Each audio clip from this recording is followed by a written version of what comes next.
Good evening. I'd like to call to order the October 3rd meeting of the New Canaan Board of Education. Please rise for the Pledge of Allegiance. I pledge allegiance to the flag of the United States of America and to the republic for which it stands, one nation, under God, indivisible, with liberty and justice for all.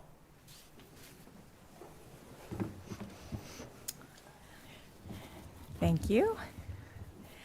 First, review and approve the agenda for this evening's meeting. I have one minor change, just order. Is he here? He was. It's Paul. Yep, there Oh, it is. Got it. hiding behind. Okay. I proposed that we move up the first action item on the Model UN ahead of the two reports for this evening. Okay. So I'll ask for a motion. Phil, Penny, all in favor? And next up is the approval of minutes for. Motion to accept the amendment. Oh, is it amended? Okay. Yeah, motion to accept the amended agenda, sorry. Erica, Bob, all in favor? Okay. And the approval of minutes from the September 19th meeting, motion. Hugo, second. Dan, all in favor? And, sorry? Abstentions, Brendan? Yeah.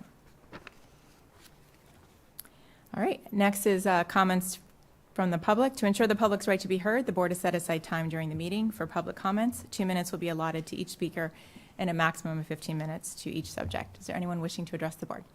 No? Please say your name. Thank you. I'm assuming this is the spot. You can turn it. Yeah. Barbara Wills.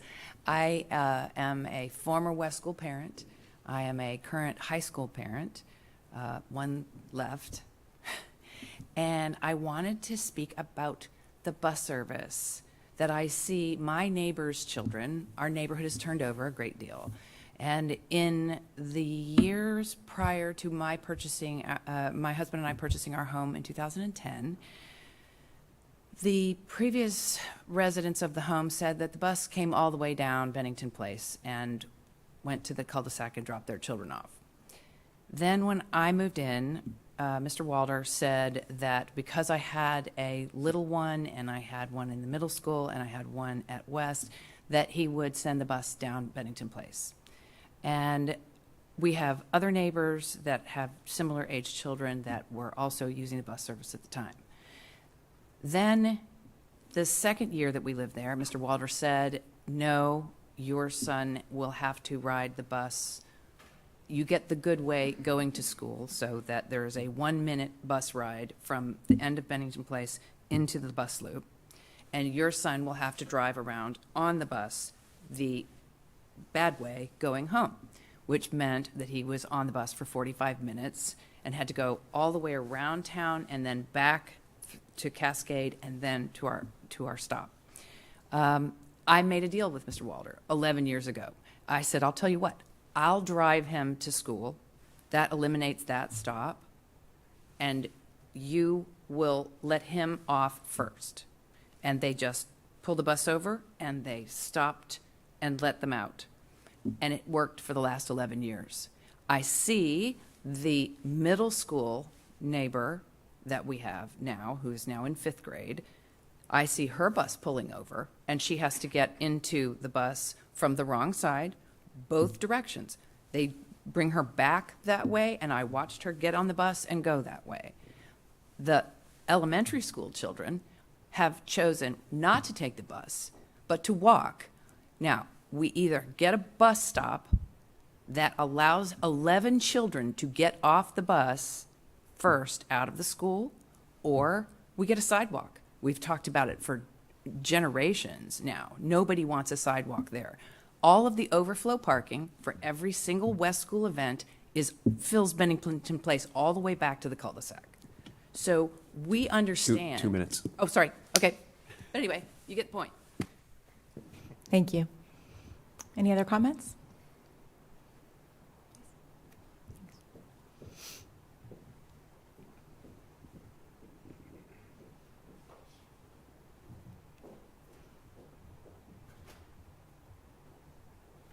Giacomo Londi, New Canaan. despite all my emails to you guys, this is my first time in this room, so thank you for letting me in. I sent you a presentation this afternoon.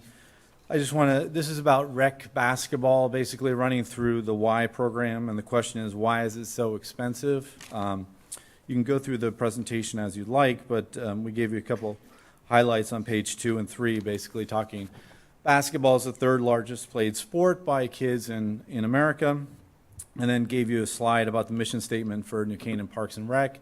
I had a very good conversation with the Parks and Rec people this afternoon after I shot this note around. I think that they're quite interested in talking about running a rec program, but more importantly, I'll highlight the issue on slide 4, which is basically the program run by Y. The Y ball is by far the most expensive program for little kids to play basketball. It's an important sport. We're talking about $525 per kid. That's a lot of money. If you look at the comps for Wilton, Westport, basically they run it by rec programs. We're talking about like $80 to $200 for kids. So my question is to the town and through the Board of Ed is, will you help us essentially start a rec program here, which is essentially modeled on the rec soccer program, which is extremely cost effective. I've given you some data. There's about 180 families in town that make less than $200,000 a year with 2 people, or 100,000 with 1 person. There's a lot of people here that cannot afford $500 per kid or $1,000 for 2 kids to play basketball. There's more than, frankly, the stimulus checks that went out to these families. So, number one, what we'd like from the Board of Ed is support in starting a program like this. It'd be modeled on soccer. Specifically, we would like use of the school gyms. The Y-ball uses the school gyms. We believe we should be able to do it as well. We'd like a breakout between basically what's your marginal cost to let kids like this use the gyms. And we'd also like to be introduced to the high school basketball program. And would they be willing to basically partner with us to provide coaches, et cetera? So action item out of you is look at the presentation. Let me know if you support it. Give us a contact person, and we'll run with this with Parks and Rec. Thanks very much. Thank you. Any other comments? All right, seeing none, we'll move on. So we'll move right into the action item, and I'll ask for a motion to approve an overnight field trip for New Canaan High School Model UN program to attend the Brown University Simulation of United Nations Conference, November 11th and 13th. First, Phil, second, Hugo, and now Mr. Phillips. Please tell us more. Good evening, everyone. My name's Paul Phillips. I'm a teacher. I've been teaching at the high school since 2005. I've been involved with the Model UN program since 2007, and my reason for being here is to get permission to once again take delegates on an overnight field trip, and also to introduce the program for this academic year. So let me just quickly run through. Okay, hang on. I'm a Mac guy. Which one? Okay. Terrific. Okay. So as far as Model UN is concerned, just a quick overview on what we do and what we promote at the high school. Firstly, our delegates we promote delegates to think in a sort of a non-US centric way. What that translates to in conferences is we never represent the United States. We always represent another country when we go to conferences to get a different worldview, I suppose. The skills that Model UN promotes are research, critical thinking, persuasion, and collaborating with others. The conferences we go to, we select conferences where our students are exposed to the strongest delegates out there, whether they're local delegates or international delegates as well. One aspect of the club is no one is excluded from it regardless of their financial situation. So actually for every conference we've been to, certainly in the last 10 years or so, there's always been some student who's essentially been given a full ride on attending that conference. And finally, Model UN, for many of our delegates, extends well beyond high school, and in fact in the last couple of years, 5 of our leaders within the club have taken on leadership positions at collegiate conferences as well.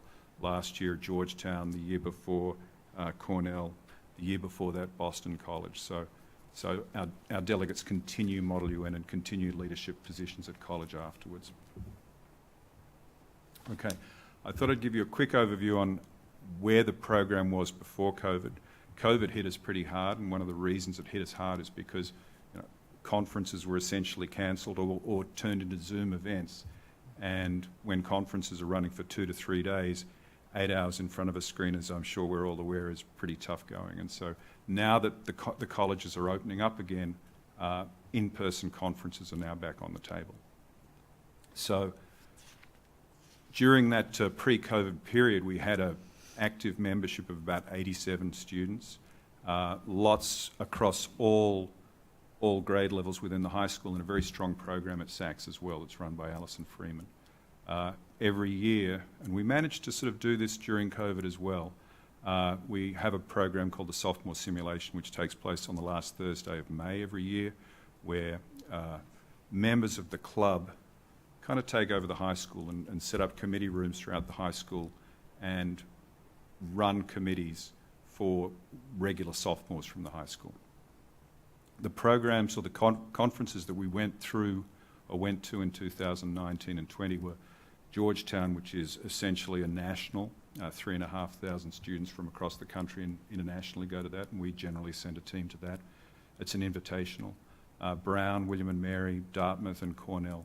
And the reason we selected those conferences is that it gives our students different types of committee experiences depending on their own experience. And since 2012, we've attended the Hague Model UN Conference in the Netherlands.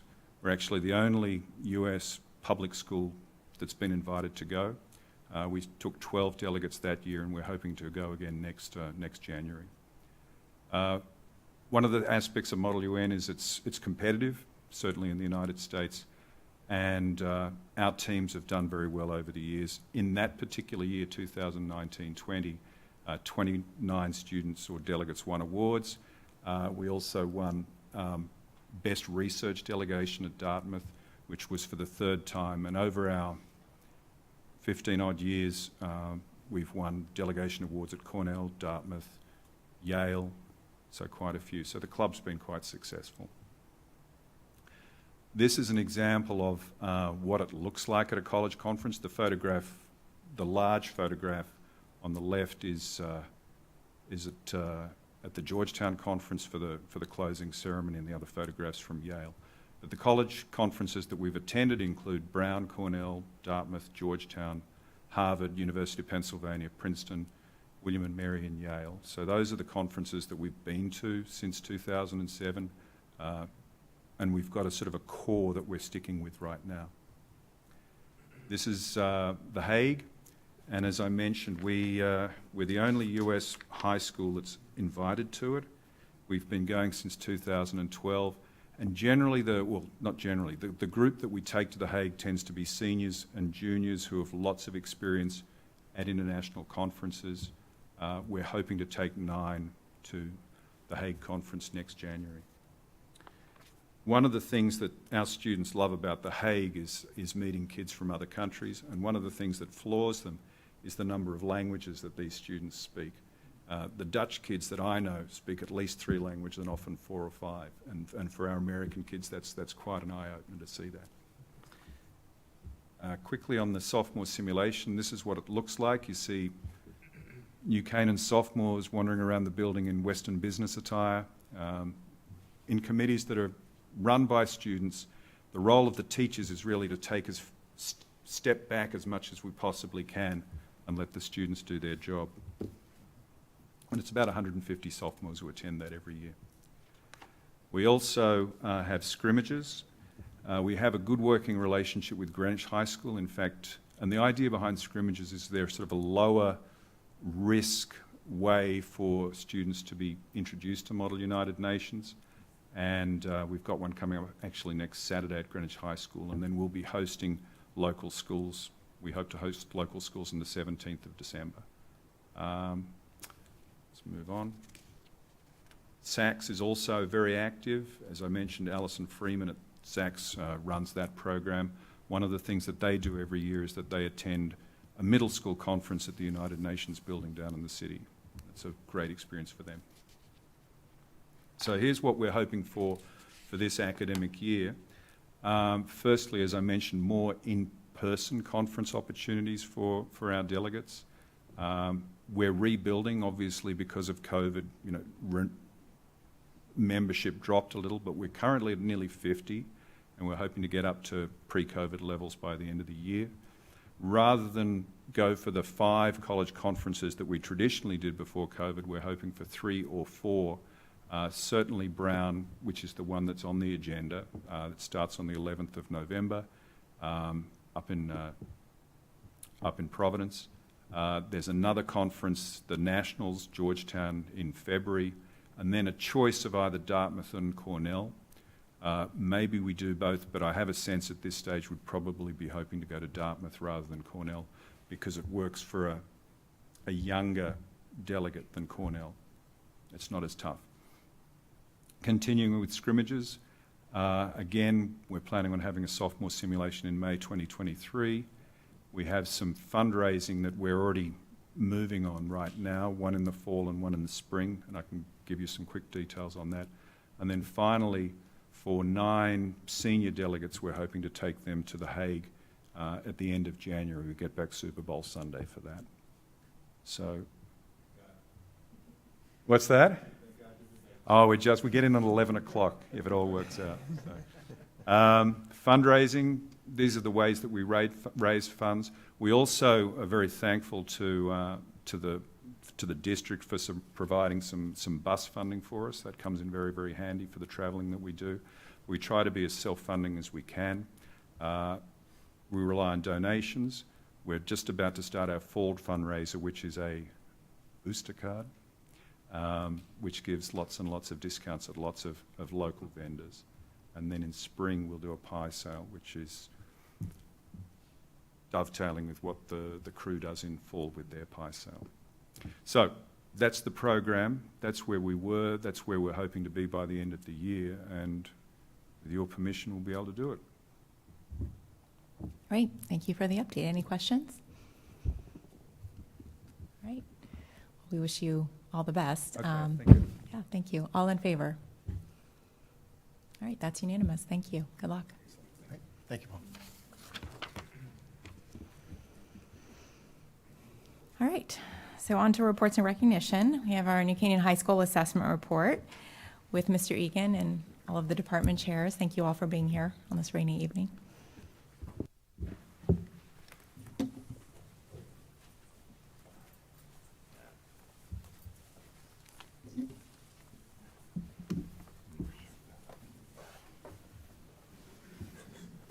There's a chair for you, Larry.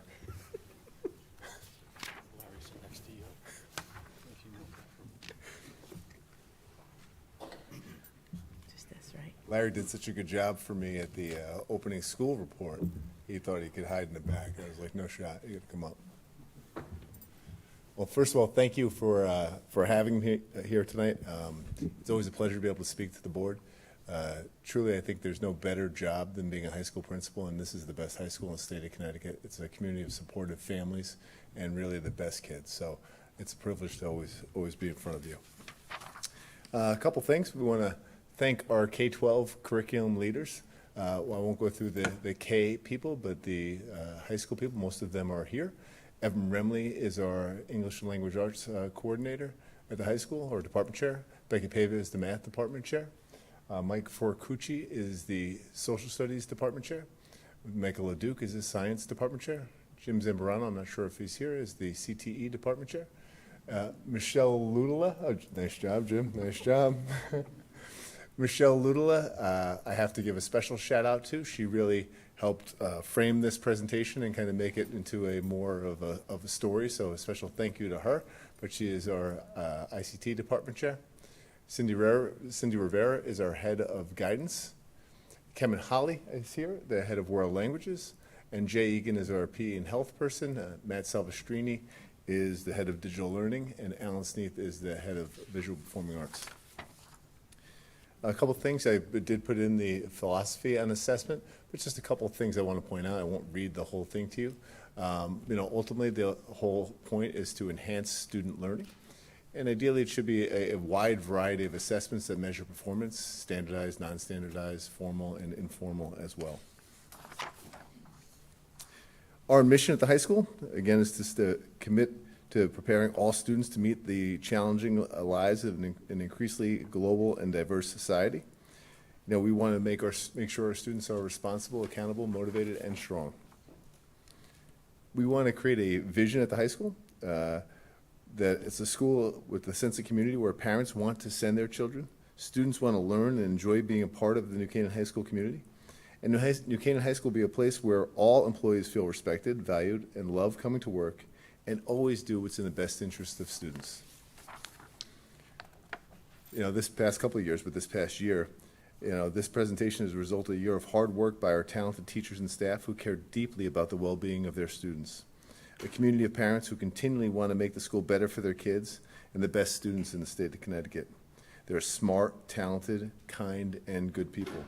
We're incredibly proud of our school community, and while tonight we highlight scores, we're most proud of their love for NCHS, commitment to learning, and drive to make the world a better place. We continue to be concerned about student well-being, wanting them to achieve the best, but also be healthy in all aspects of their lives, especially during these deeply challenging times. Up first, we're going to get started on next generation science standards. So what are they? The next generation science standards are Connecticut's statewide science standards, adopted in some form by 46 states and in Connecticut in 2015. The standards have 3 dimensions. Michael taught me some of this the other day. Science and engineering practices, disciplinary core ideas, and cross-cutting concepts. They're 3D in nature. The standards has a direct impact on the curriculum and instruction. Summative assessments happen in science in grades 5, 8, and 11, and there are 4 levels of performance, 4 exceeding, 3 meeting, 2 approaching, and 1 not met. And we have interim assessments or formative assessments done annually in all of our science courses. So how are we doing? We're doing really, really quite well. We are first in the DERG. We have 98.8% of our students participate in the assessment, and 80.8% of our students fell at the level 3 and 4 combined area. Again, on the next slide, you'll see a little bit of a difference between 2018 and 2021, so we could chart some growth of students, and our students did grow in that time period. I'll flip to the next slide. We are first in our DERG and our scale scores. 1123 is our total. That's the tops in the DERG. Mike will be up, and all the department chairs will be up at the end, kind of with pieces to kind of have continuous growth and kind of next steps for how we improve in our areas. Up next is the SAT. We have 2 sections. They're math and evidence-based reading and writing. Each section is scored 2 to 800. Students in grade 11 must take the Connecticut SAT. The Connecticut SAT is aligned to Connecticut core standards and embedded in the curriculum. We have a historical gender breakdown. Traditionally, the female students do a little better in language arts, and last year was no different. And in the math, the male students do a little bit better. You'll notice last year there was a dip in our SAT scores. We'll dive into that in reasons why. I mean, there's really a lot of questions more than some answers necessarily about SAT scores. But you'll hear from our department chairs a little bit later about some of the resources and sources that we had for assisting students that were not really available during the pandemic, some of which being the Writing Center, some other things as well. Some benchmark assessments would really guide some of our learning, and Evan will dive into that a little bit. But then you could also get into deeper questions really about even are as many people and families doing some test prep as they have in the past, because as we get into college, you'll hear how all this is kind of intersected into some of the work there as well. But last year we did have a dip in scores. The difference between females and males, the females were 3% better in English, and the males about 2% better in math. That aligns with the national averages on that as well. Our scores. Certainly we will always want to be the best at everything we do. But last year we dipped and we were 6th in the DIRG. We were also 6th in the state as well in evidence-based reading and writing. And in math, we were 4th in the DIRG and also 4th in the state as well.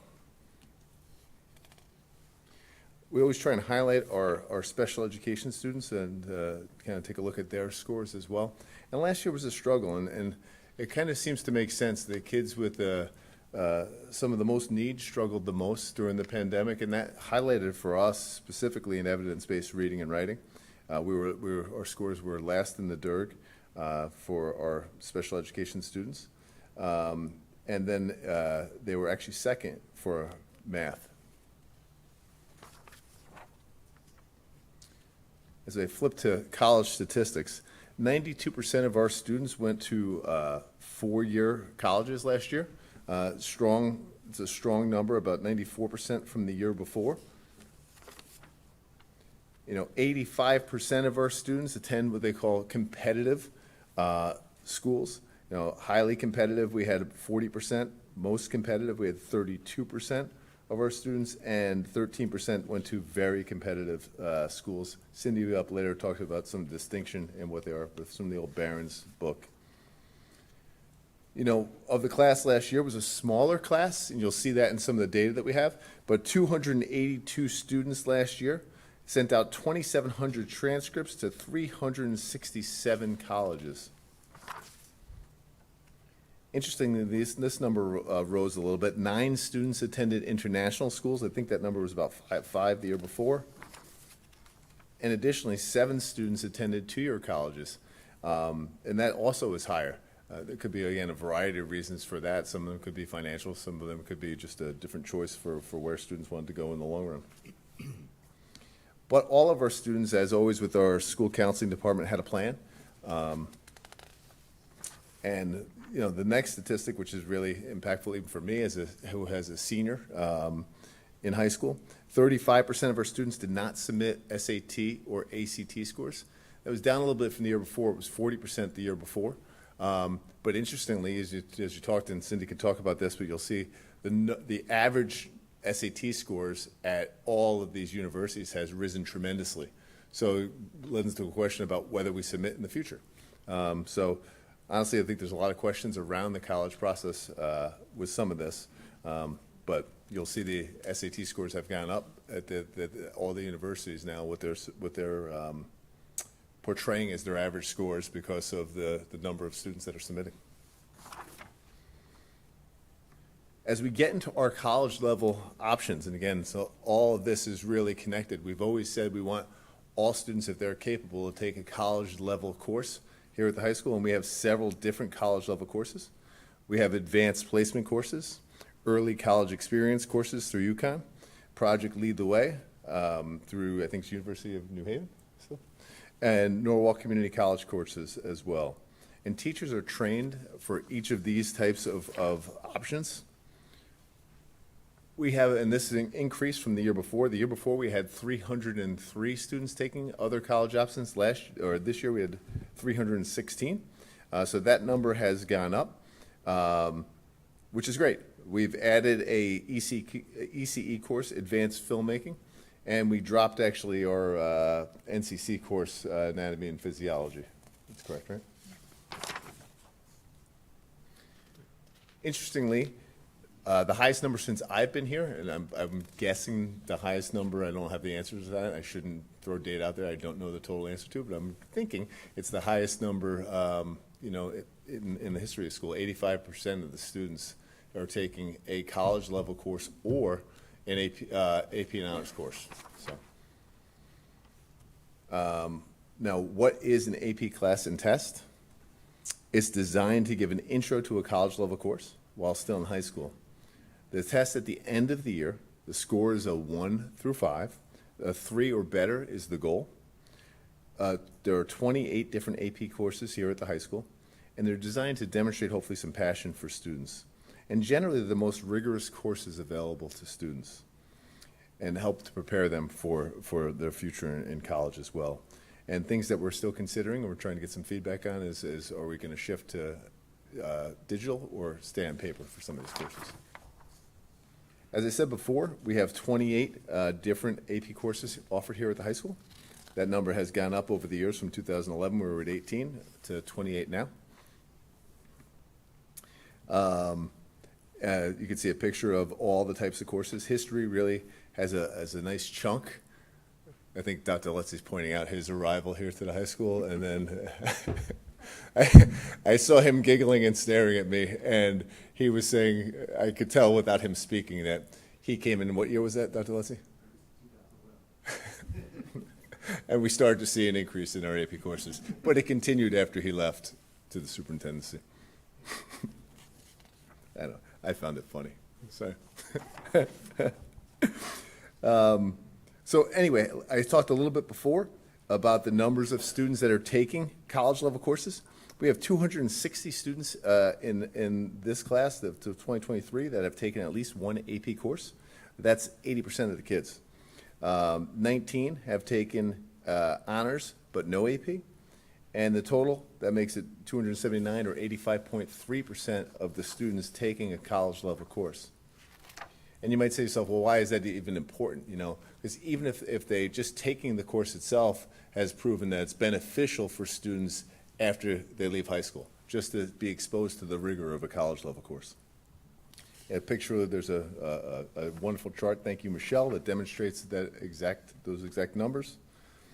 And if you take a look at our what they call AP scholars. They've changed this a little bit. I think some of you were at the session the other night where you talked a little bit about trying to downplay some of the numerous totals. So we used to have a national AP number, and that was 8 or more courses, and I think College Board has kind of said, let's dive that back a little bit. So they have it now up to 5. So we have 53 AP scholars. That's students who get a 3 or higher on 3 or more exams, which is pretty amazing. And then we have an AP Scholar with honors, and there's 29 students here at the high school that have that. This is from last year's senior class, sorry. That's a minimum of 3.25 average on all exams, 3 or higher on 4 or more exams, so pretty incredible. And then we have about 198 students who are AP Scholars with distinction.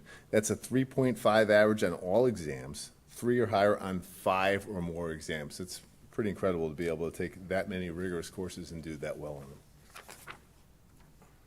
So what did that mean for the class of 2022?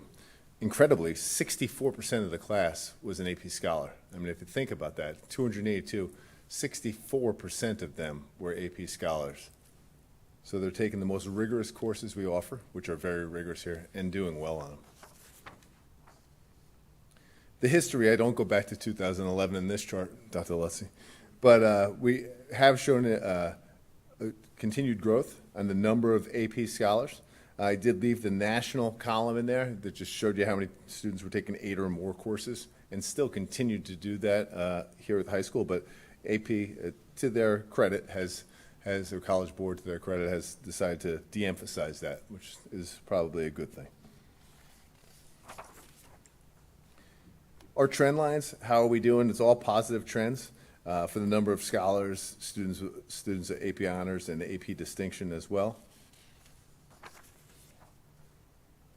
And if we look at the 5-year history of the AP exam, last year we talked a little bit about a dip due to the pandemic and things like that. This year you saw a bump back up. So our students, generally the percentage of students taking an AP test and doing, I'll call it well, that's not really fair, but getting a 3 or better, that number went back up. Last year it was really 82%, with the College Board considered to be 86% when you take out the kids who take multiple classes. Last year we had 86% of our students get a 3 or better, which really for College Board numbers, when you take out the multiples, was 91% of our students get a 3 or better. But generally we do quite well. Where you see a little bit lower numbers, and that means numbers of test takers, we're seeing that with some of the seniors who've decided they're not going to be looking for credit in college. So some of them have opted not to take the test at the end of their senior year. But generally, I mean, you do quite well. AP Computer Science, again, over 90% of our kids take and pass the AP Computer Science test, but that's in line with many of our subjects. The one I always seem to point out is if you're in a world language class, Spanish language and culture, if you take that test, 100% of the kids pass that test. So that's, at least in the data that I have, it goes back 5 years. It's pretty impressive. The numbers of our tests, last year was a smaller class, and we did have some seniors who opted out of taking some of the tests, but we still had about 1,000 kids take tests in the building, or 1,000 tests in the building, which is a pretty incredible number here and fairly consistent over time. And like I had said before, 86% of the students who actually took tests, and that's all tests, passed, got a 3 or better on those tests. However, for the College Board purposes, it turns out to be 91% when you take out the students have multiple tests. Pictorially, you might want to say, well, how do we do by department? All departments do really, really well. This graph just kind of highlights that generally, if you take AP tests in this department, in this school, as a school, we're doing well. Distribution, I thought this was an interesting chart Michelle put together. It just shows the amount of tests that happen to be in social studies. So it takes up 45% of our students really kind of fit in the social studies area. However, there's a wide variety of students taking a wide variety of tests in a wide variety of subjects. In context of the student population, ultimately we are total enrollment in AP classes. I think there's 1,225 students right now in seats in AP classes. And the number of students in grades 10 through 12 is 978. Now this next chart is just another way to kind of look at the growth, and it's really divided by the hypothetical number of the total possible test takers in the building. Michelle and I were kind of playing around with this number last year and this year.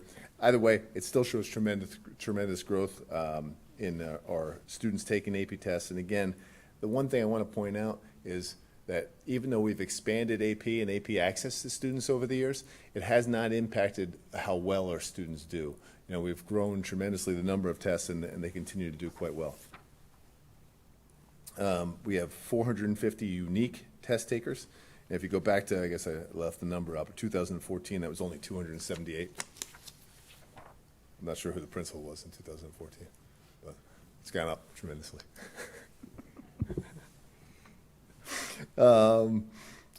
Anyway, humor for me, I guess. The percentage of students who test and the percentage of students who in grades 10 through 12 who took a test, those are, again, parameters that College Board looks at for success. They want to know the percentage of kids in grades 10 through 12 that are actually taking tests. So we have 91% of our students who are enrolled in AP tests take the test, and 48% of the 10 through 12 population are taking AP tests, which is great. Those are very good numbers.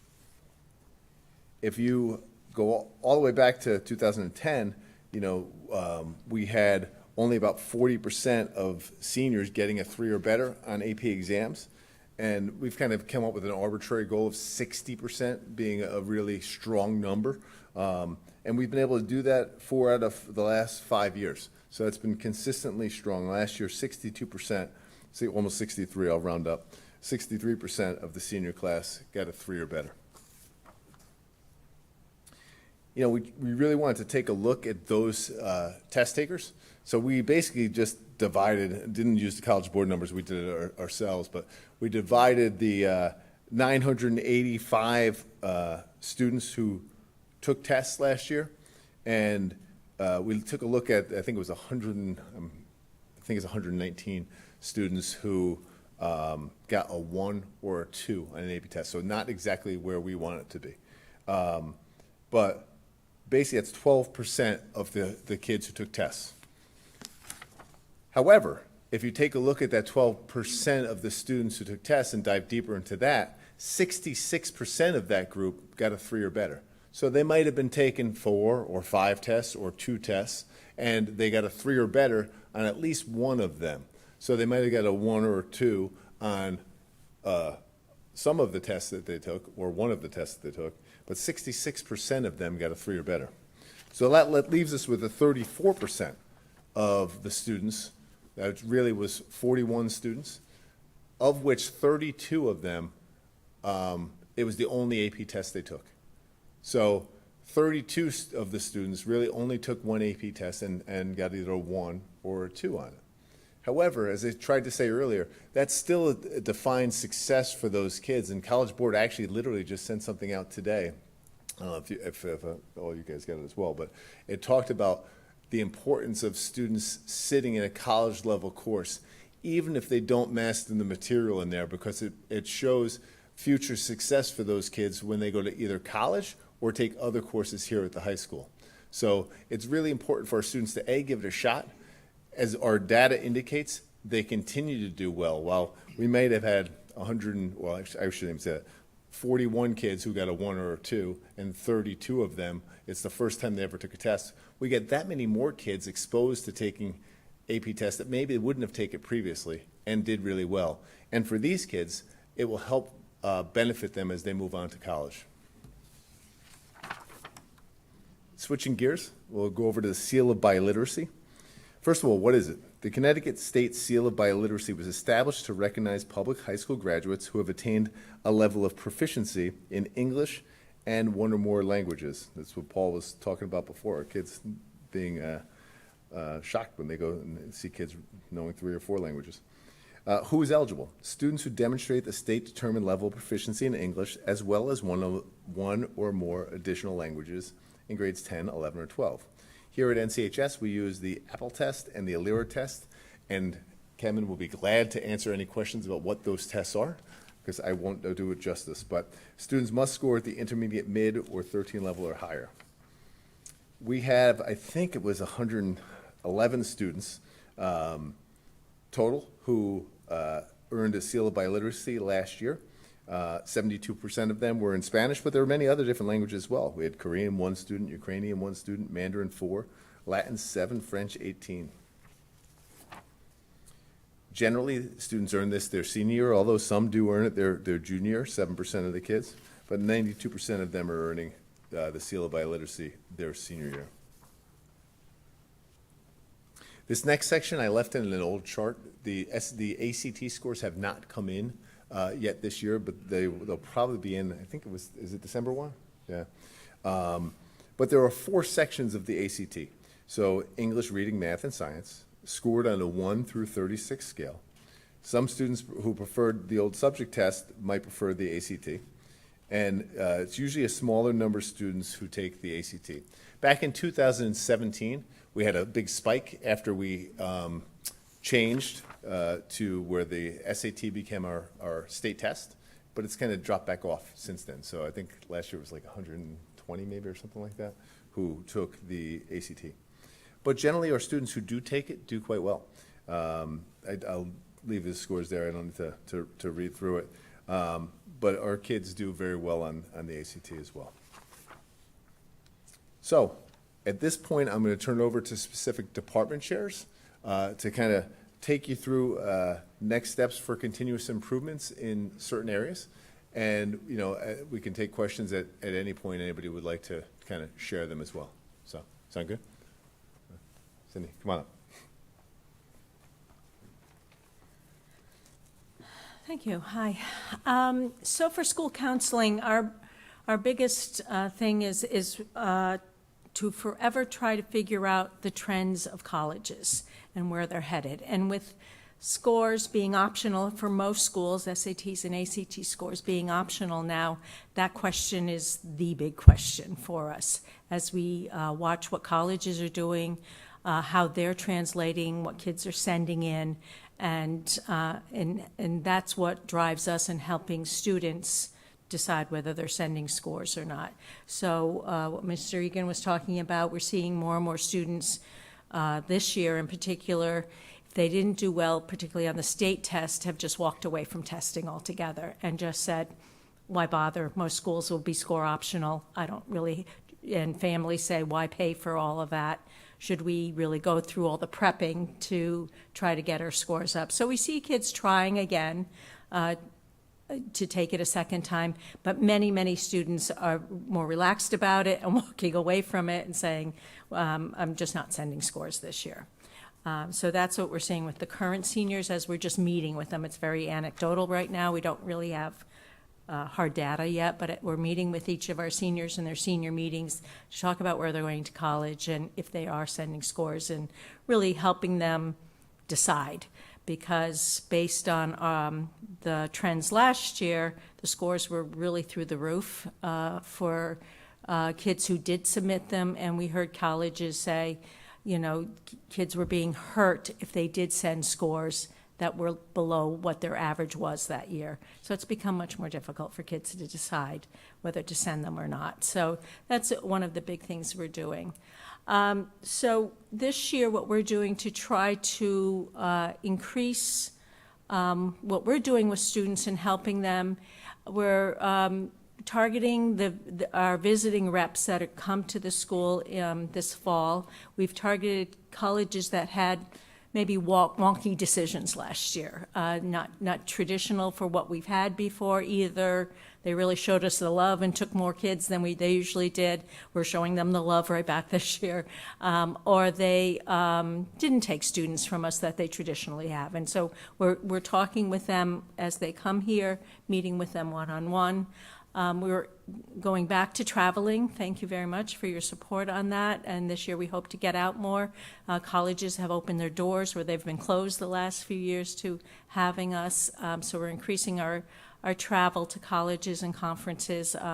Two of our counselors were just at our national conference, and they said there was just real high energy and a lot of really good conversations going on between colleges and high school people. So it was very good. We do every year go through a blind admissions committee with where the counselors sit and look at each student's list of schools that they have finally decided to submit applications. This usually starts in November. And we review that against our admissions data. And if we feel that the students don't have a good list, we'll advise them on prepare more applications or changing what they're doing at that time. This goes on from November into December, before the final deadlines in January for colleges. This year we're going to look at updating our school profile. We haven't changed it a whole lot in the last few years besides talking about COVID a lot.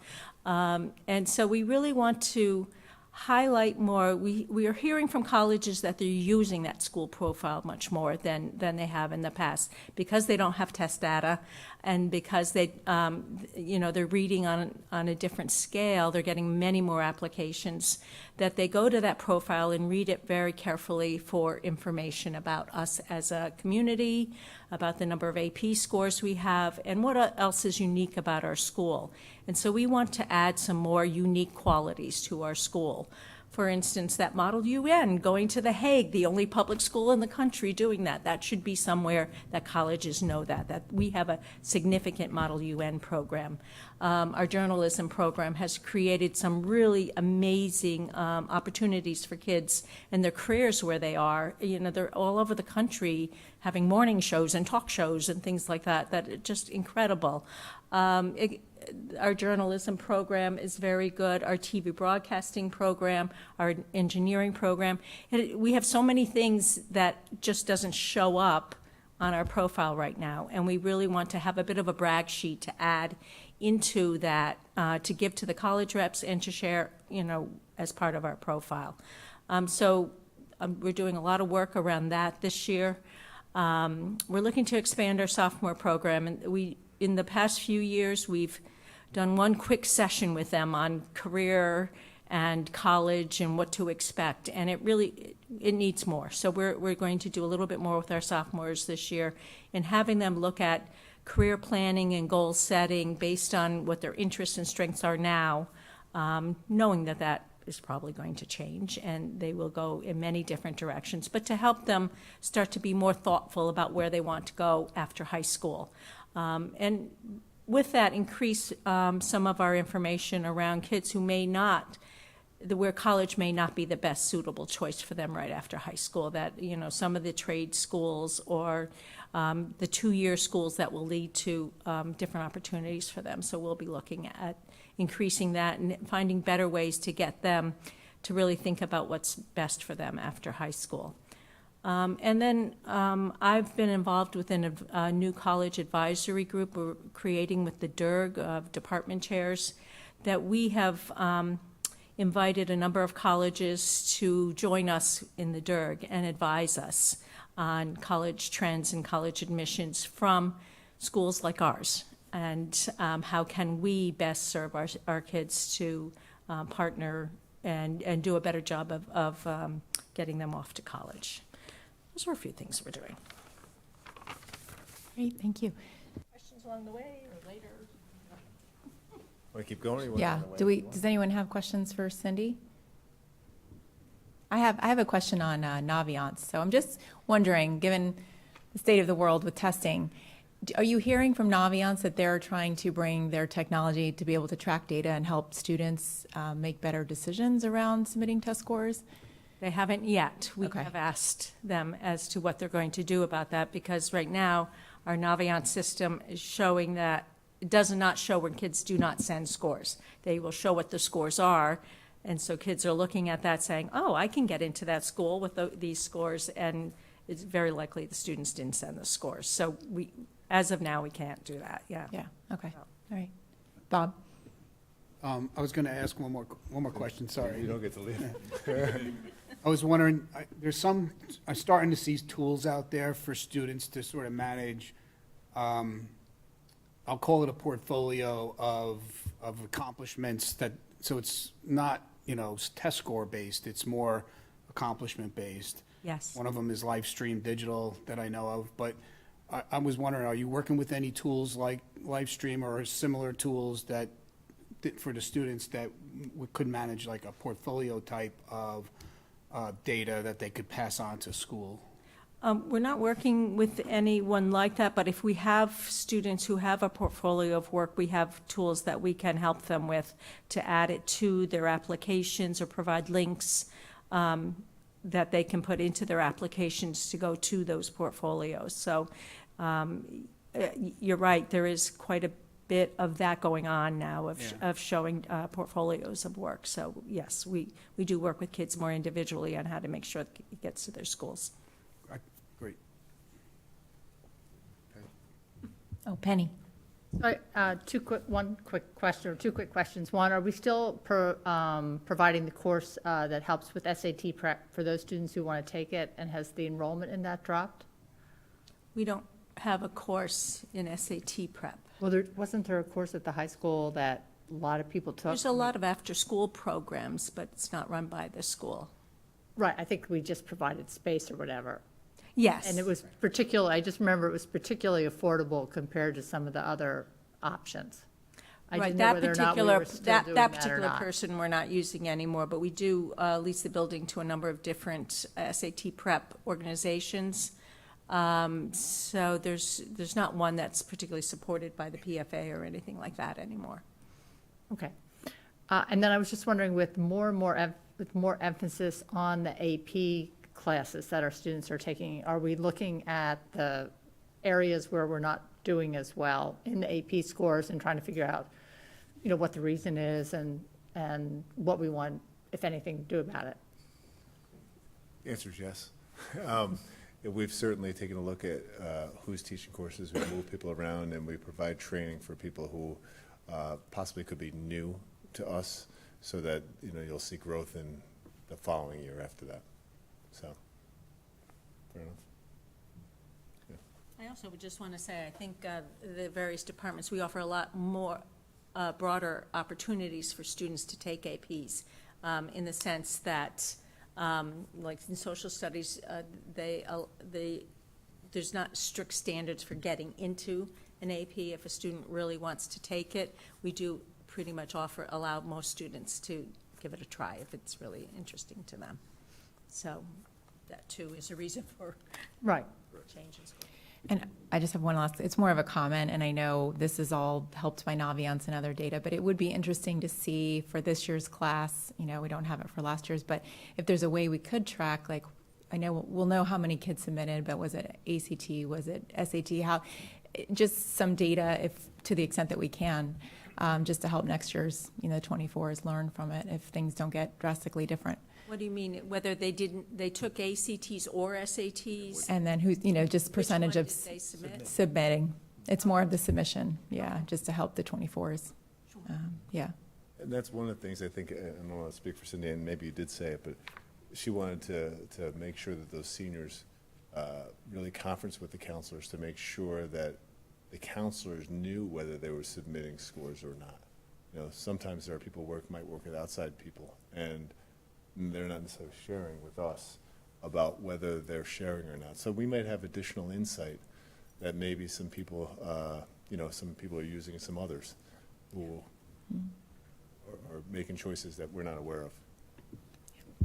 Yeah, just another comment. I mean, it's odd because a kid might pick 6 schools and they're submitting to 2 and not to 4, right? So, I mean, it's totally dependent upon the circumstance. Yeah. Correct. That kid may have spent a ton of time studying or not a ton of time studying. Yeah, it's so subjective, yeah. Right.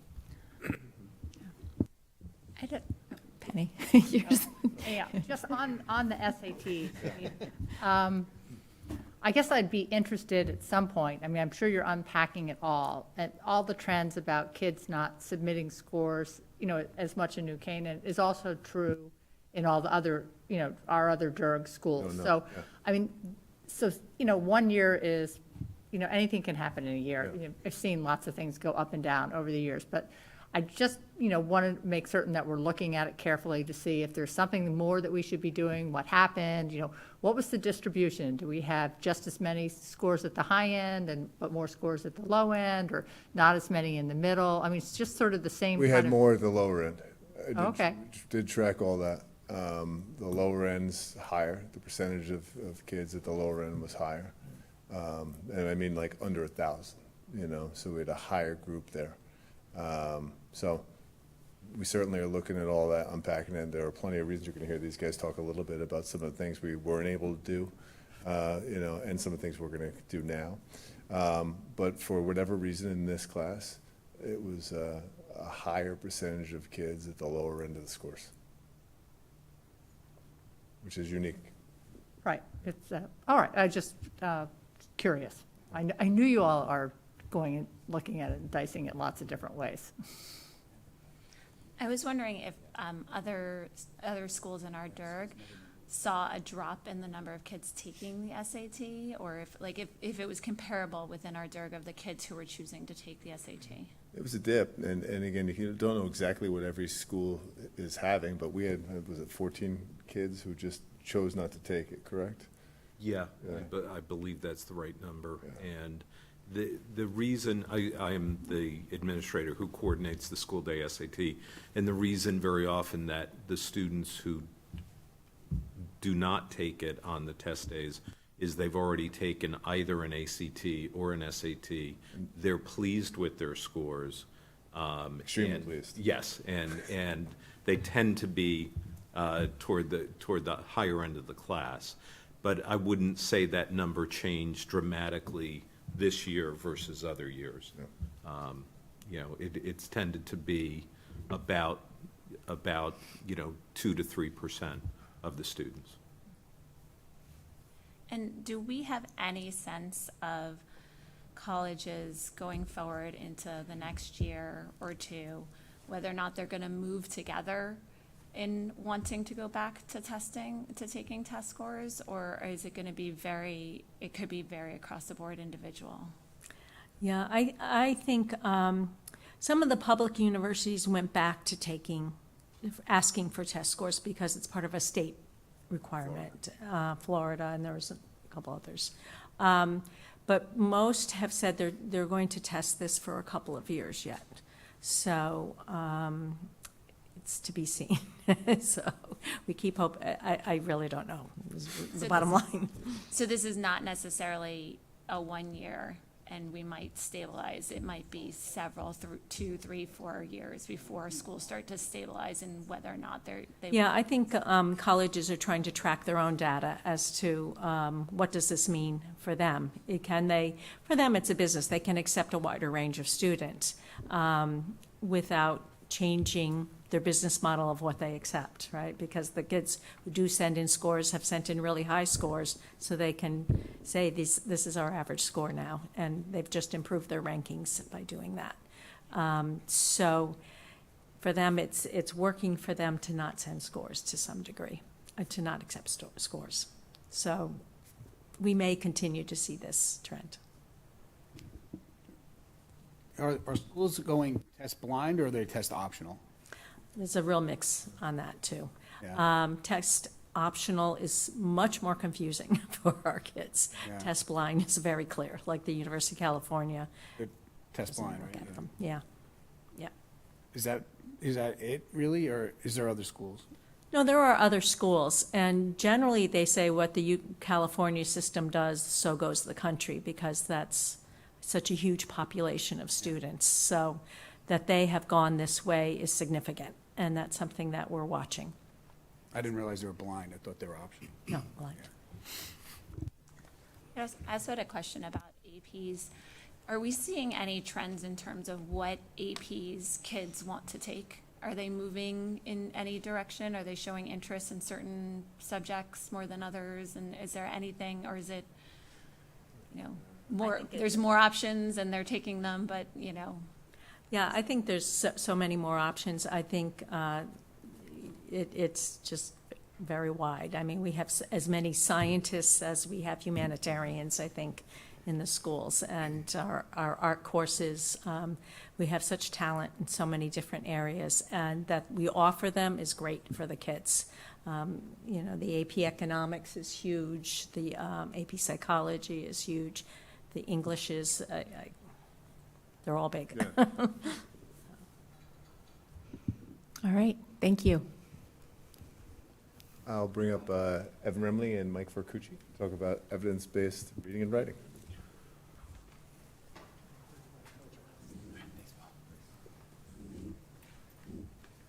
Was that the clicker? Oh, boy. I'm a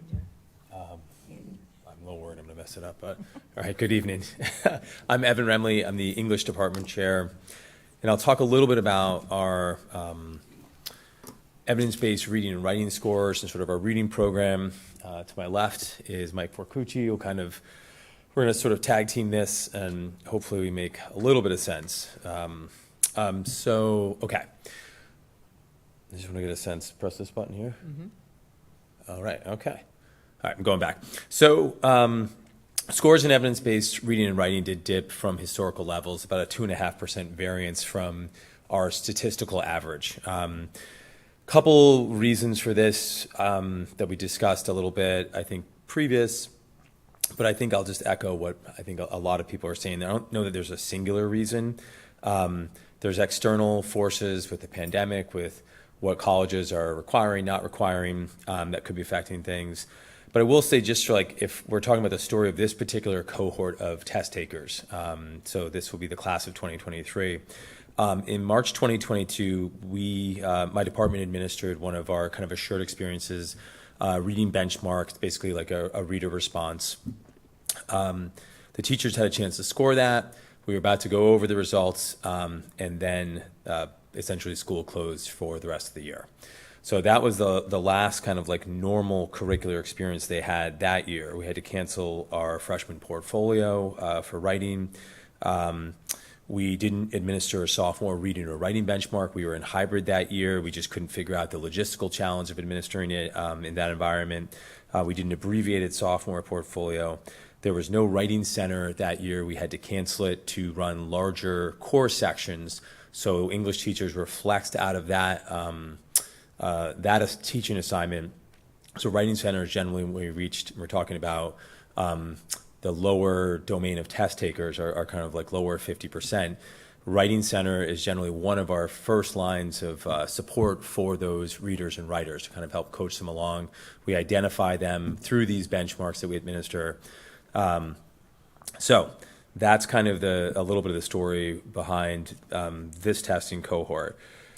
Let me slide through, kind of breaking down the actual scores, what they mean. So the SAT breaks it down into 4 subcategories as an instructional report. So I dove into this a little bit more. The four categories are command of evidence, words and context, expression of ideas, and standard English conventions. So they're done on a 1 through 15 index. I won't bore you guys too much with this, but I compared those to historical trends. The two that were lower, and I'll explain that in a moment, command of evidence, we're generally around an 11 composite score on that 1 through 15 index. We've been that way for really as long as I've been in this role. Command of evidence did dip. And then standard English conventions has actually been the historical, like, kind of weak part. It's always been around a 10, and it stayed around a 10. Oftentimes people conflate that with grammar. It's a little different from grammar, but a lot of it is sentence structure and some of the, like, rhetorical techniques a writer might use. You don't need to go too far down the rabbit hole, but Michelle included a few items here, but you can see here, at this point, the writer is considering adding the following sentence. So it's an awareness of structure and technique. It's usually seen in, like, upper domain writing. So what do? So one of the things, like, kind of a low-hanging fruit is we can kind of utilize some formative assessments. We can take a little look. Is this a blip? Is it a trend? That part, it's hard to say at this point. I think my gut is, I think it's a coalescing of a lot of forces. I don't necessarily think it's a trend, but then again, you don't know it's a trend until you're looking backwards. We can work to do some small things to familiarize the digital format of the test. That was the first year administering it. Principal Egan mentioned that the APs, we've got to make a decision as basically as an entire building, whether to administer those digitally or go to pen and paper tests. Pen and paper tests have kind of been the norm for a long, long time.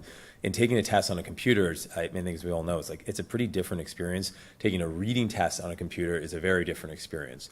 I talked a bit with some of my team that teaches the AP Lang and the AP Literature courses, and we were ambivalent. There's advantages to going with a digital format, especially the writing component is much easier. The close reading part, particularly like the command of evidence questions, asks you to isolate and correlate. The best evidence of the following statement is it's a really deep exercise in close reading, and trying to do that on screen takes some practice. So that's something we've got to consider and think about as we kind of move forward. Is that a way to help students kind of be better prepared for that style of tests when the day comes? All right, I'm trying to move along here. We talked a little bit, I've brought this up a number of years, so like standard English conventions, aka, grammar usage mechanics, it's always a tricky one. It's one of the hardest things to kind of scale programmatically. Traditional grammar instruction, I've said this before, it's not generally effective, kind of like sentence diagrams, rote memorization of rules. And that's not even really what the questions are asking. They're asking you to like make editing revisions. Knowing how to use a semicolon, yes, they do always ask that, and actually when to use a colon in context. So those are like small kind of scaling things we can do just to sort of prepare for it. One of the things we've talked about as a department is the use of like poetry. Writing poetry is a great kind of, it's actually, at least for me, a fun way to teach parallel structure and different techniques in writing that are very like transferable. So we've been doing some work on that the last few years, and we want to continue that. We think it can yield hopefully some results, at least in this domain. But it is beyond just a valuable skill, beyond being maybe important for this test, it's a valuable skill when we think it will make you a better writer. And one of the things too, like I think someone had mentioned before, like a portfolio of best work. That's the mastery-based diploma credit. We're calling it the graduation portfolio. So we're trying to scale that right now and get it operational. But having looked at a few of them, about like 15 or so students that piloted over the summer, it's pretty cool. And I think it also speaks to like the depth of artifacts our students are creating that are authentic examples of their learning, and hopefully something that, yes, they can share with prospective colleges, et cetera. Okay. So adjust and deploy curricular evidence, evidence-based reading and writing. So this is sort of some of the things I've already discussed, and this is just sort of work that we're continually doing. We've had some just little different hurdles, like we moved to a new schedule, just finding meeting times and things like that. So we'll continue to work through those, but that's important core work that is related to just the overall quality instructional program. I already mentioned redeploying benchmarks, so that's something we were able to start last year. These do guide our instructional choices, and it also helps us identify and support students that we feel are not going to make state benchmark our internal goals. And I'm happy to report that last year we felt like Writing Center, for instance, and our Reading Center were undersubscribed. I don't know exactly why that was. I had a lot of parents calling me asking to waive their child out. Traditionally, if a parent asks to waive them out, I'll try to dissuade them. I wasn't successful last year in doing that many times, and we were worried these supports were being underutilized. This year, the trend has significantly reversed, and they're both oversubscribed. So it seems to be like a little bit of a reckoning and a settling down, kind of back into maybe more conventional patterns. So I mentioned the Writing Center and continue to use that and develop and support it. And then going to the next slide here, we do have a full-time school reading specialist. One of her responsibilities, she works with our students that we've identified as needing support in reading. This is done in a workshop model. We also have some reading-based electives. I'm happy to report both are full this year. Last year, we were worried they were undersubscribed and what that meant. So that trend seems to be reversing itself. She also works with other departments on reading specific skills. We have a lot of curricular resources that we can share. So we're setting that up programmatically. And I think it's important too, just to remember, I'm sort of the head of the English department. The SAT reading, it's actually, there's only one fiction passage in that. Which a lot of it is, it's a pretty, Mr. Forcucci will get to it in a minute, there's charts, there's graphs, it's a pretty wide, kind of wide-reaching reading test. So it's important to kind of scale that across the departments as well, and that's something that our reading specialists can help with that. And the last piece, this is just sort of a final note here, but I say develop a culture of literacy. I think we do have one in this town. I think it's a community value, and I think it always has been, and that's a really good thing. But I will say it does feel like the last 2 years I've observed, and I think I've heard from a lot of parents that students aren't reading recreationally. They're kind of falling out of pattern of being readers. And I know this is the part when your English teacher's and you should love books, and everyone rolls their eyes in the back of the class. And they're like, I can't believe he's saying that. But it is reading is, it may be the most foundational piece of a school curriculum. It's really, really critically important, and it should lead to lifelong learning. So we've done some small things that we want to continue to develop. Michelle, give her credit here, reorganized the form of the library to make it more accessible for students. They being the school librarians, have been working with the English department and other departments on book talks. And we're just talking about kind of building this culture of literacy. And I'd just like to keep this going. All right, and that's the end of my deck here. I'll hand it off. I didn't go too long, did I? No, you're Okay, all right.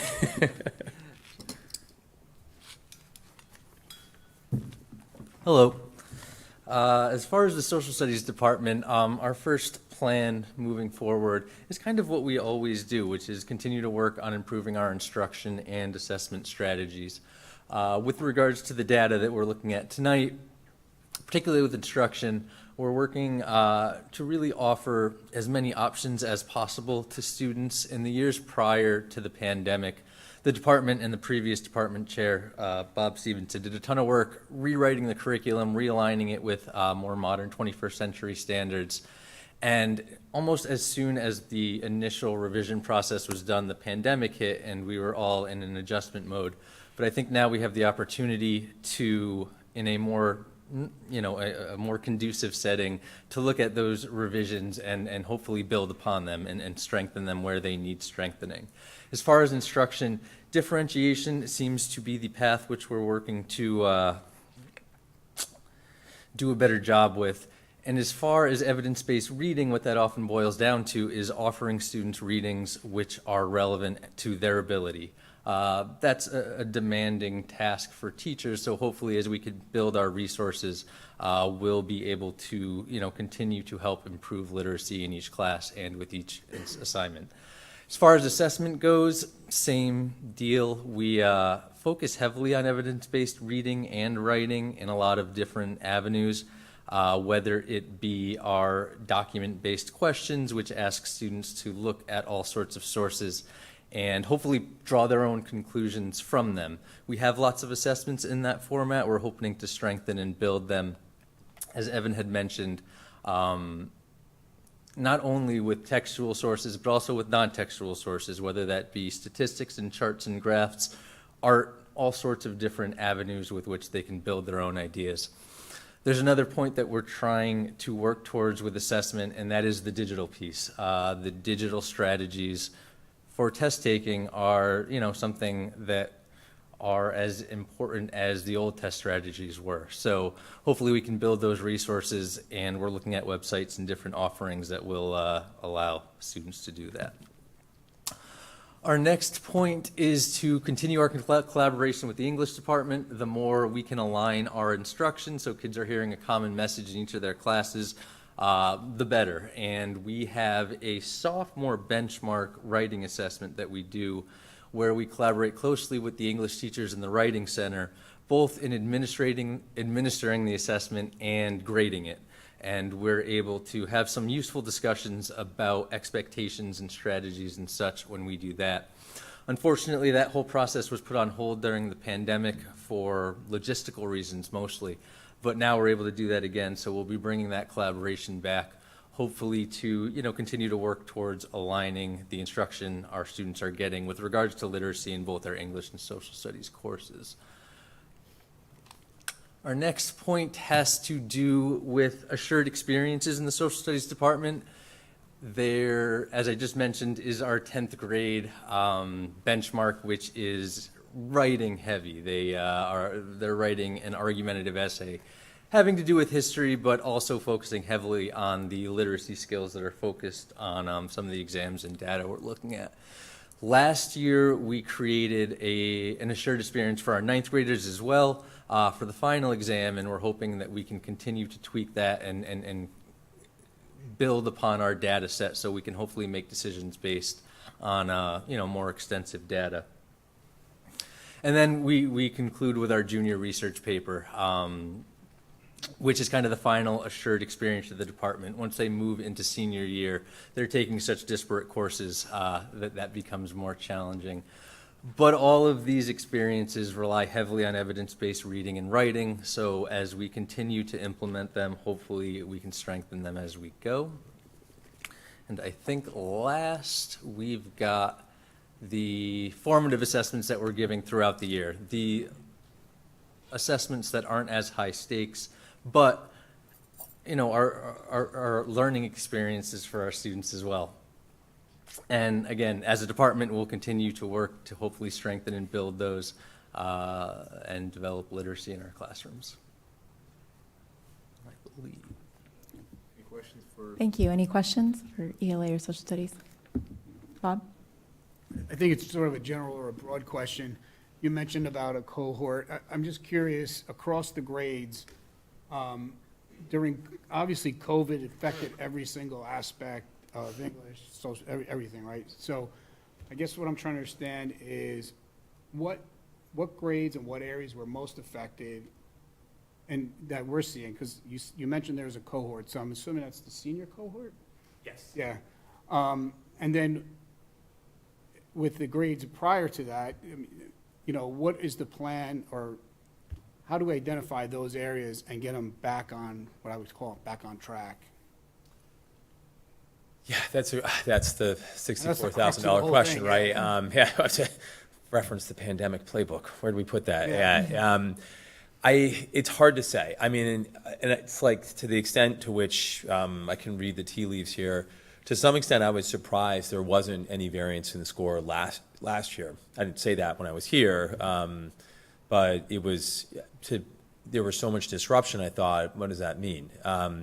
And remember, these things are nationally, we're looking at the end things, they're nationally normed. So the performance might have been lower, but because of the way they norm the test, we just would never have seen that. It's all relative. So I don't know. I mean, I think this particular one, at least where it comes to this type of reading and writing, and then the switching the format of the test, We had larger classroom testing format, which we're going to try and like get them smaller. I mean, I don't know if it was just a perfect storm of situations. Yeah. But we have a lot more information. Like if we go to my actual, like the data sets I keep on classes, the ones coming up are much more robust. And I think kind of returning to what we know are really like that are practices that work. I think that should be enough. I mean, that's my hope. I mean, I was going to say, because 10 and 11 had a bumpy start too, right? Like those.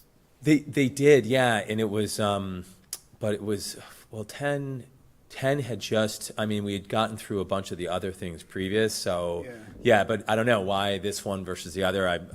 That's why I'm not sure there's a singular particular reason for that. So grade 11, for example, you don't see the same, you're not seeing the same kind of. For this group? Yeah, or for the grade 11 kids.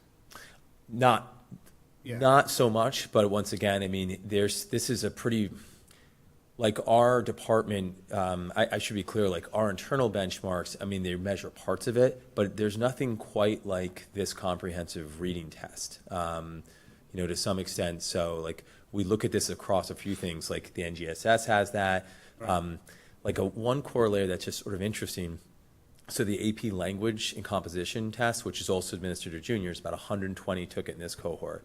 Scores are relatively stable. That's about as similar as a reading style test as the SAT, evidence-based reading and writing. Right. So that's kind of a head scratcher for me. And is it just this lower quartile that had that maybe not having some of these programs was enough? I don't know. Yeah. It's because I have a comment. I mean, I don't know if you can add to it, but it's interesting that I think a lot of this class too had SAT experience. Maybe they had taken one or two tests as part of college prep. So they had taken the test on paper, and then all of a sudden on their second, third, whatever try it is, it's digital. And I think, at least what I heard from a lot of the students that I know, it was very difficult. It was a big shift from what they've been used to taking as far as standardized testing. So it's interesting as a positive. Yeah, because I mean, kids had taken the test in the fall for college reasons, and then for school reasons took it digitally.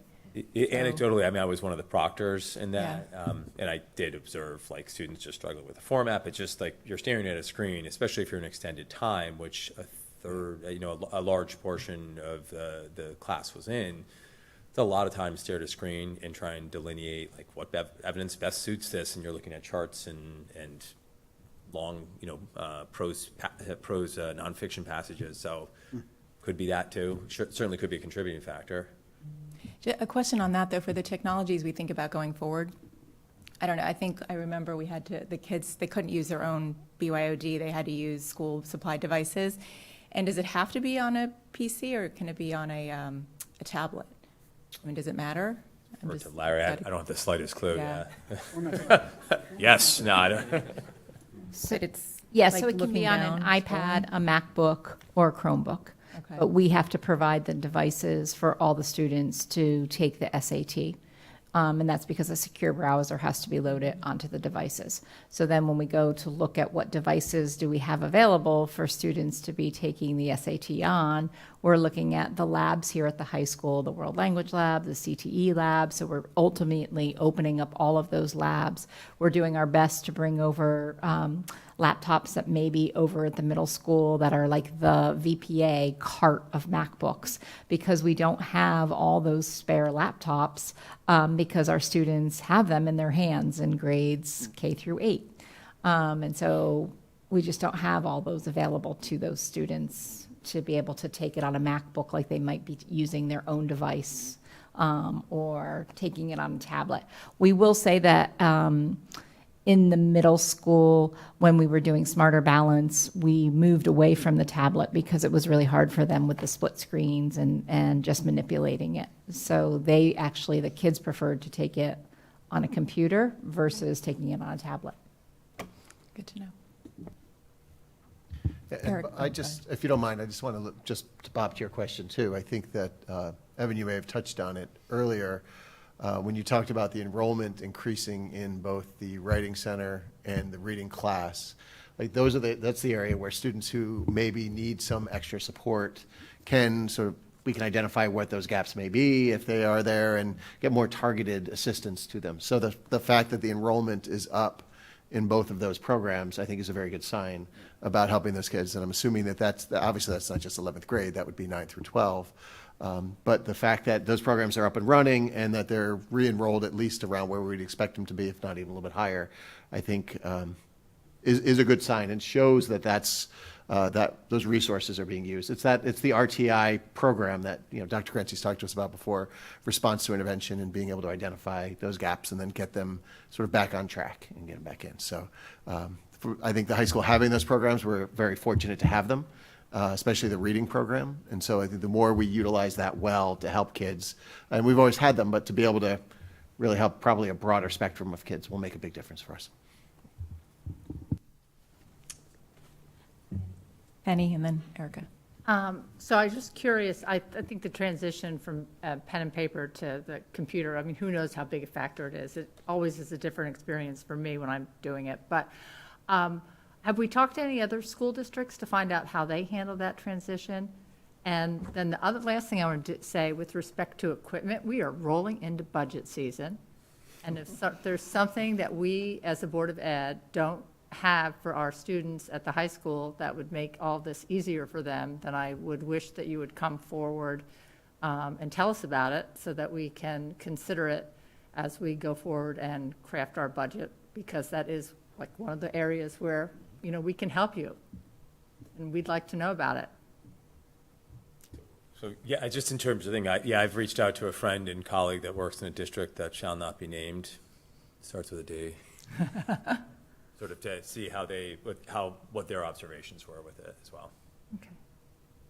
Erica? Yeah, given the challenges potentially with the electronic SAT, you mentioned also like a building-wide decision on whether or not the AP would be paper versus electronic, and what does that decision process look like? And is it 1 year? Is it multiple years? What is the thought there? We're reaching out to students now to see what their thoughts are on that, to get their feedback, but it's also done by, correct me if I'm wrong, Jill, but by test, not by building. So if it's going to be, like, what would make sense to me is computer science would most likely want to take it on a computer. But some of these other areas might still want to stay paper and pencil. So it's a choice we're going to have to make as a building still, but we're trying to get information from kids as well. So College Board is offering 6 of the AP tests electronic, and districts will have a choice of whether they're going to opt in, and you can opt it in by course. So you don't need to say that we're going to do all 6. So our first step is actually having a conversation with the students and surveying them. And we also want to make sure that we're surveying our seniors as well, because they're the ones that may have taken some of these AP exams last year, and they might say, well, to do the writing paper pencil was really hard for me, or to do the writing paper pencil was a breeze for me, and that's how I would want to continue moving forward with AP. So we're going to start with student survey. And like Bill said, we might find some courses are more applicable to go with the technology. We're also in the process of researching, because we do believe that they can actually use their own devices for the AP because it comes through an app. So we're just still trying to research it all before we make any decision, because we know it's high stakes. And so we want to make sure we're making the best decision for kids. But you can't do it as half the class takes it on the computer and the other half of the class takes it paper pencil. So it has to be the entire AP exam for that course is being offered either via technology or paper pencil. And it's okay to make that decision even though those courses are underway already? Like, it doesn't impact any other aspects of the curriculum or learning to make that decision for this year? No, I think it would just come back to a matter of some test prep for the kids so that they have an understanding of how to take them via technology. Do they have practice on the digital? Like, do they give you sample tests or? Supposedly they do. So once again, I think we're proceeding with caution just to try to see what College Board is going to provide to us and when they're going to be providing that to us. But the first part is to start with a student survey to really give them a voice, and to then collate that data and go from there. All right. Thank you. Next up, Becky Papia for math.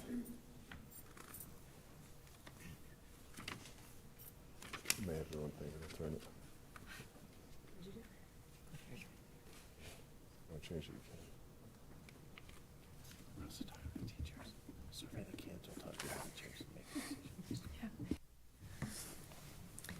So just to address some of the concerns with the cohort for English, so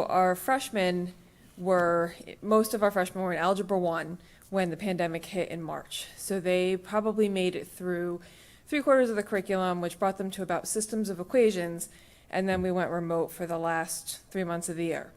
We came back to geometry, and we were hybrid, which, we kind of thought we did this fantastic job, which I think we did this the best with what we had. And when we returned in person fully for the few months that we had during that year, we were finding the at-home really wasn't as effective as classroom instruction was. So this was particularly challenging in math, where concepts build over time. So our teachers spent a lot of their energies going back and reassessing, making sure that students had the gaps filled in that they were missing. We spent a lot of time talking with the K-8 coordinators, because those students had come up from what their experiences were in the middle school, and again just trying to fill in what we could while still going forward to not hinder their math experience. So when we talk about what we did in math, a lot of what we also focused on was kind of the student-centered instruction in our block, because accompanying all of this change was also a change in schedule, which required a change in instructional approach on the part of our teachers. So we were focusing more on helping students make deeper meaning of material rather than just memorizing formulas or applying them to problems. So that critical thinking and deeper thinking, as opposed to kind of staying on the surface and covering more ground. So that's kind of some of what we started in 2021 to 22, and our plan going forward for this year is going to be to continue that. Our teachers have received professional learning training on things like how to create opportunities within the class that don't take up a lot of time, but also get to some of those deeper understandings. So things like what we call sorting problems, starting with the answer, having kids go backwards and trying to figure out what the rule might be. Puzzle problems, where they're kind of, again, piecing things together. With this, we've also put an emphasis on collaboration. So the PFA was very gracious enough to help us buy whiteboards. And if you walk into some of our math classrooms, you see like 5 or 6 whiteboards around the room. And that's allowed students to get up, do problems together vertically, as opposed to sitting at a desk horizontally. They can work together. They can tackle some of these bigger problems and leave them there, overnight, maybe come back to them. It's almost like if you walked into like some of these tech companies and saw like kids working together to solve some pretty crazy problems that are, not just problems out of a textbook. It also gave kids movement breaks and, again, opportunities for collaboration. So again, with all of this, we wanted kids to also experience or make sure that kids had covered the parts of the curriculum that they were missing or maybe didn't get as well because they were on hybrid or had those months where we were home for COVID. So teachers spent a lot of time designing what we call formative assessments to gauge student readiness for different topics. We focused on differentiation. So if you find, a third of your class may have some gaps, they might get one problem set or one type of instruction. If you find that, these kids over here are really well prepared, maybe they get a different problem set. So they're, again, not, we're not like spinning our wheels. We're kind of moving people ahead where they are with the idea that we'll catch everyone up. We also didn't offer Math Center for the year we came back after the pandemic. Again, so our most vulnerable population, the kids that kind of needed some support, missed that opportunity their 10th grade or 9th grade year. So that was back. We introduced that last year, brought that back. It looked a little different than it did before to really focus on supporting the Algebra 1 experience. Going forward, we're going to continue this year to practice with differentiation, practice with creating formative assessments. This has been particularly true in the Algebra 1 curriculum. Our teachers spent time over the summer creating differentiated problem sets for prerequisite information. So as our teachers are presenting new chapters and new units, they can give students kind of a check-in to see, okay, well, how well do you understand the information that we expect you all to know so that you can be successful when we go forward into the next unit. And the other piece with the cohort that we're talking about with the SATs, they took a midterm when they were in 9th grade, and then they didn't really take another summative test for math until the SATs. Because in that time, we had either done away with midterms temporarily, we'd expanded our assessment practices, so students had maybe projects or things that would show their or demonstrate their learning differently than a traditional test. So I think that did impact some of our test scores, but I think it was also to the benefit of students because some of those assessments really required them to think differently and think deeper about math content.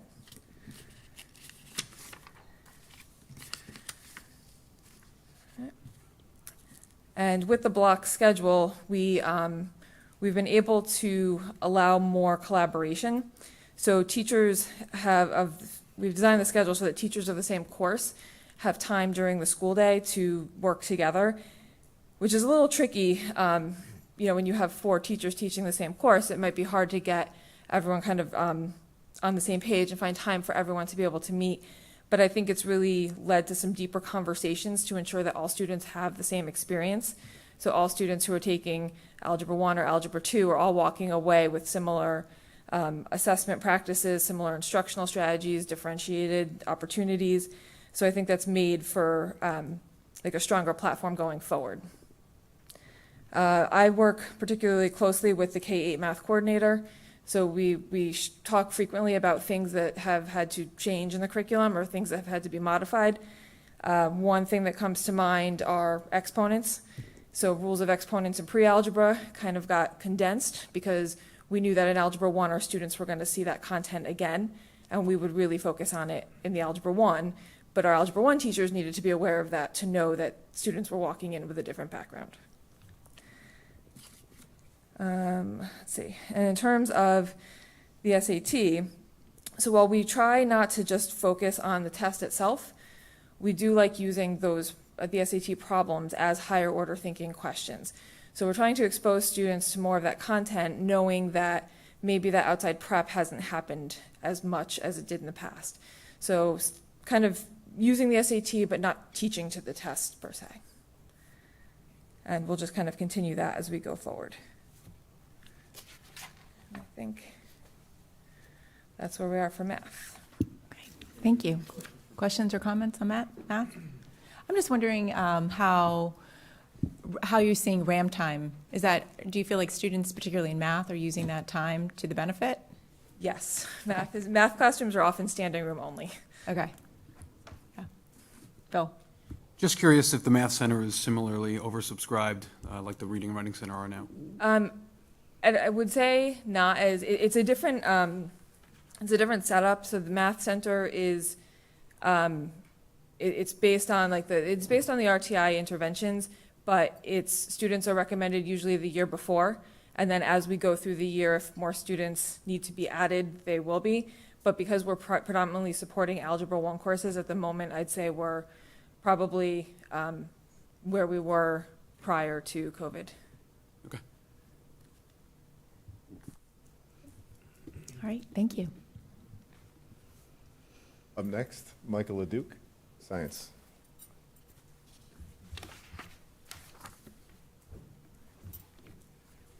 Hello, everyone. I had the pleasure of presenting in February of 2022 about the geophysical science course and our progress with the next generation science standards.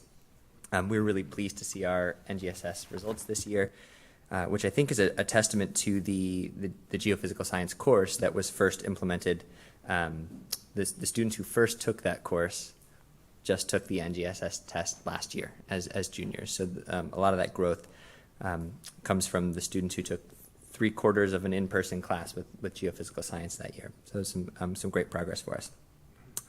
For our goals for going forward, we're going to continue to work with our course teams and our department to, in alignment with school and district initiatives continue to make progress towards those goals. So, for example, differentiation is one of the key district focuses, and that's front and center in our science courses as we continue to engage with NGSS. The standards are very student-centered standards. I think they're lovely standards in that they are all about what students are doing and what students know and how they can show it and how they can think. So it's a very student-centered set of standards, which lends itself very nicely to our initiatives as a school. Here we go. There we go. This is echoing our district goals for each of the specific course teams. So for geophysical science, we are continuing to implement the course as written and making small adjustments as needed. We are implementing our biology units of study this year as well, our newer units of study along with chemistry, and we're continuing to look at how some of those sections of the standards that previously were in chemistry, how they get aligned into the physics course as we added more content to the chemistry course as well. For the NGSS interim assessments, one great thing about the interim assessments, which are formative tools that teachers use, it's the same platform that students use for the actual NGSS test. So they're very much exposed to the program. They know exactly what to expect. The test makes a little noise that they hear over and over again in 5th grade, 8th grade, 11th grade, every time they do the interim assessment, and they kind of groan when they hear the noise, but they know what to expect. They've seen it before.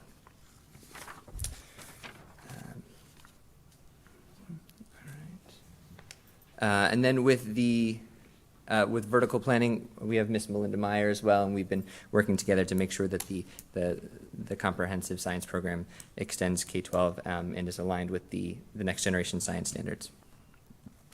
And again, continuing to use our various assessments in class to identify areas where we can help students to close any gaps in their knowledge and modify instruction to meet their specific needs. Any questions for science? I just have a quick question on the geophysicals. You mentioned that class and that helping boost our scores.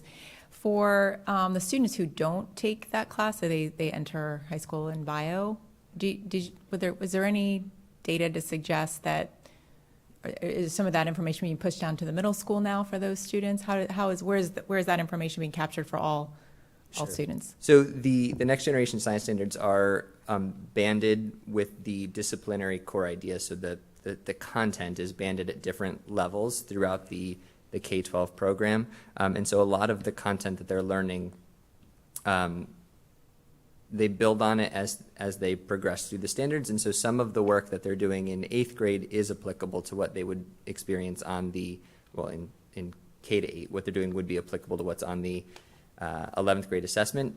But also the test very much provides students with a lot of data. So it's analyzing charts and graphs and figures and experimental design and how to think about science in terms of identifying patterns and cause and effect. And so the other two dimensions of NGSS can help students to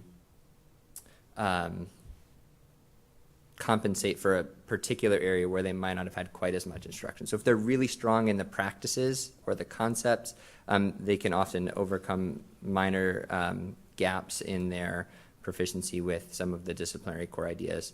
And the way we have the program structured really allows for a lot of student choice in terms of what they're interested in and what they want to pursue in the science program. Okay. Thank you. All right. Thank you.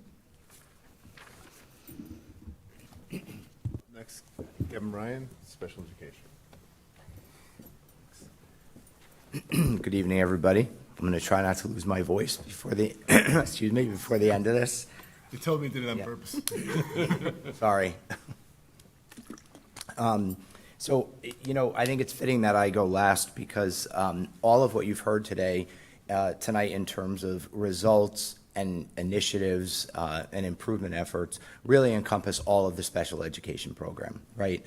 I would say the vast majority of special education students here at the high school are in our general education classes. So all of these initiatives, all these program improvement initiatives, all of the data that you've seen really encompasses the special education students. And that really goes to, what our efforts have been long before I got here, and that is to continue to create opportunities for special education students, to take part in general education curriculum, but not just take part in it, take part in the gen ed curriculum at high levels, right? And so we've seen, and we do see, that we have special ed students who are in our academic level courses all the way up and through honors, AP, and ECE courses. And those students are doing well and performing well. So, in order for us to ensure that students have success in general education, but again, in those higher level classes, we also need to create deliberate and specific opportunities for collaboration between special education and general education teachers. It's probably not lost on you that general education teachers are expert in their content area, where most of the time special education teachers don't focus on a specific content area. That's not always true, but it is mostly true. What special ed teachers do have is they have an expertise in differentiation, right? They have an expertise in helping teachers break down assignments, helping students, really focus in on the details or those things that they're struggling with the most. So this year, by way of example, we created a collaboration with science, social studies, math, and English teachers, where a special education teacher is assigned, for want of a better way to say that, to a teacher, a gen ed teacher. They're planning together. They're, in some cases, teaching together. They're evaluating student work together. And in most cases, we have special education teachers in that class teaching a lesson. So they are leading, or by example, teaching, helping gen ed teachers teach in a differentiated way. We're lucky here because, this is a fine faculty who has many, many skills. They know well more than their content area information for sure. So it's not that there's not good differentiating happening here, but I really think this collaboration between special ed and general ed this year in particular is going to be very fruitful. The other thing that's really important in terms of the collaboration between special education and general ed, and this is, again, not anything, I wouldn't say anything new, but I'm looking forward to expanding the opportunity for special education teachers and gen ed teachers to be part of curriculum development. So throughout the school year, as you've heard numerous times, here tonight, curriculum is sort of this ongoing recursive process, right? And so we don't always have special education teachers part of that recursive process. And so my effort will be to ensure that we have teachers with some experience in those things to help create, a curriculum that is aligned with and has different activities. Somebody mentioned before, I think it was Mike Vercucci mentioned before, about trying to find, readings that are more appropriate, for certain kids, special education. So we've also had good experiences with special education teachers working with general ed teachers over the summer on curriculum development, really helping to provide differentiated, activities within that classroom. So I want to be sure that we continue to cultivate that, but also, really do more of that as we go forward. So while the vast majority of our students are in gen ed classes, we do have kids that are in special education classes. We have some kids that are spend most of their day in special education classes, and we have some kids, depending upon their needs, their disability, who are in gen ed classes for some areas and maybe special ed classes in other areas. So you're certainly not tracked. It's important for us to continue to look at what we're teaching in those special ed classes and how we're teaching in special ed classes. So we really do want to make sure that the curriculum that is being used in general education is one that's paralleled or shadowed in special education. It is true that in a special ed class, the teacher, which by the way has anywhere between 5 and 10 kids in a direct instruction special ed class would be considered big, given the varied needs of the kids that are in that class. But we want to be sure that you know, while they might be moving at a slower pace, while they may not be going as, you know, deep into the curriculum as they might in a general ed class, we still want to make sure that they are aligned with the general ed curriculum, which, as you all well know, is aligned with the Common Core. So we want to be sure that that's happening, and that will be an ongoing effort on our part. The other thing that I would say is I've been working recently with Christy Carrero, who leads our math department, but also as the administrator, Becky Pavia. We want to look at and examine the math pathways. You know, special education students often come into the high school, some special ed students come into the high school, and they go into our integrated math class, which is really a special education class. And they stay there because the pace is slower, they stretch out the units, they take more time for reinforcement. And so what's happened in the past is those kids end up finishing essentially Algebra 1 by the time they're in 10th grade or finish with 10th grade. And then you go to geometry in 11th grade. So that means that they either don't take Algebra 2 at all, or if they do take Algebra 2, they wait until their senior year. So this is an effort not necessarily connected to improving SAT scores or opportunities for SAT.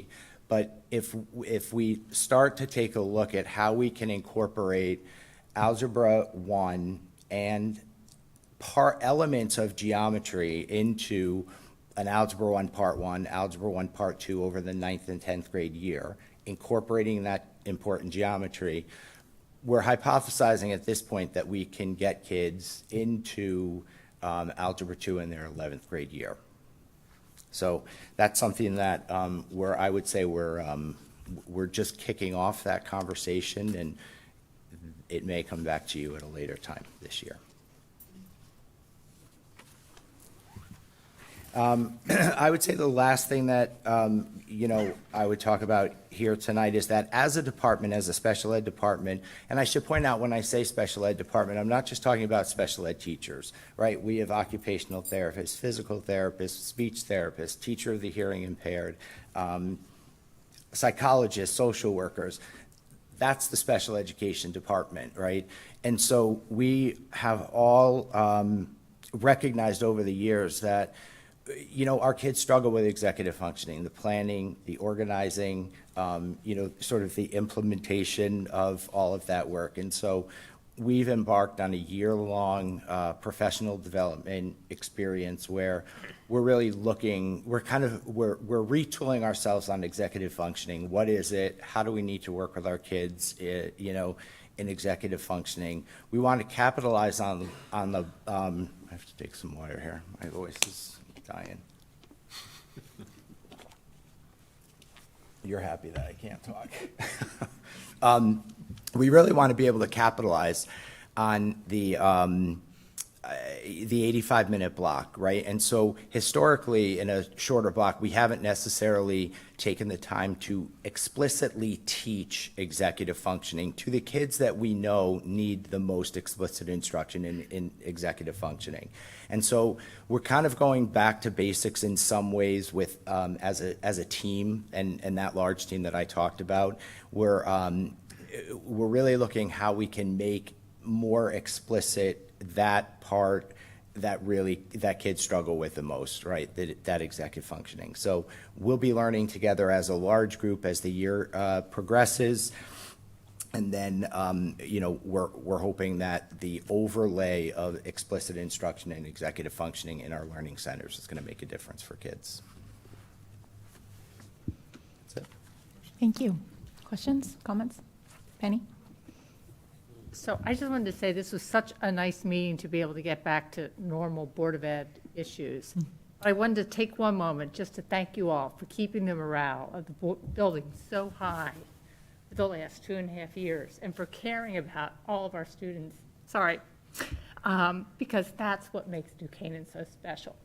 And it comes through, and you know, test scores go up, they go down, but it's your commitment to our students to give them the best possible education that really matters. So anyhow, sorry.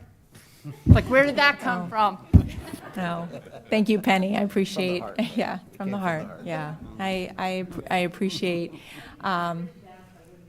yeah.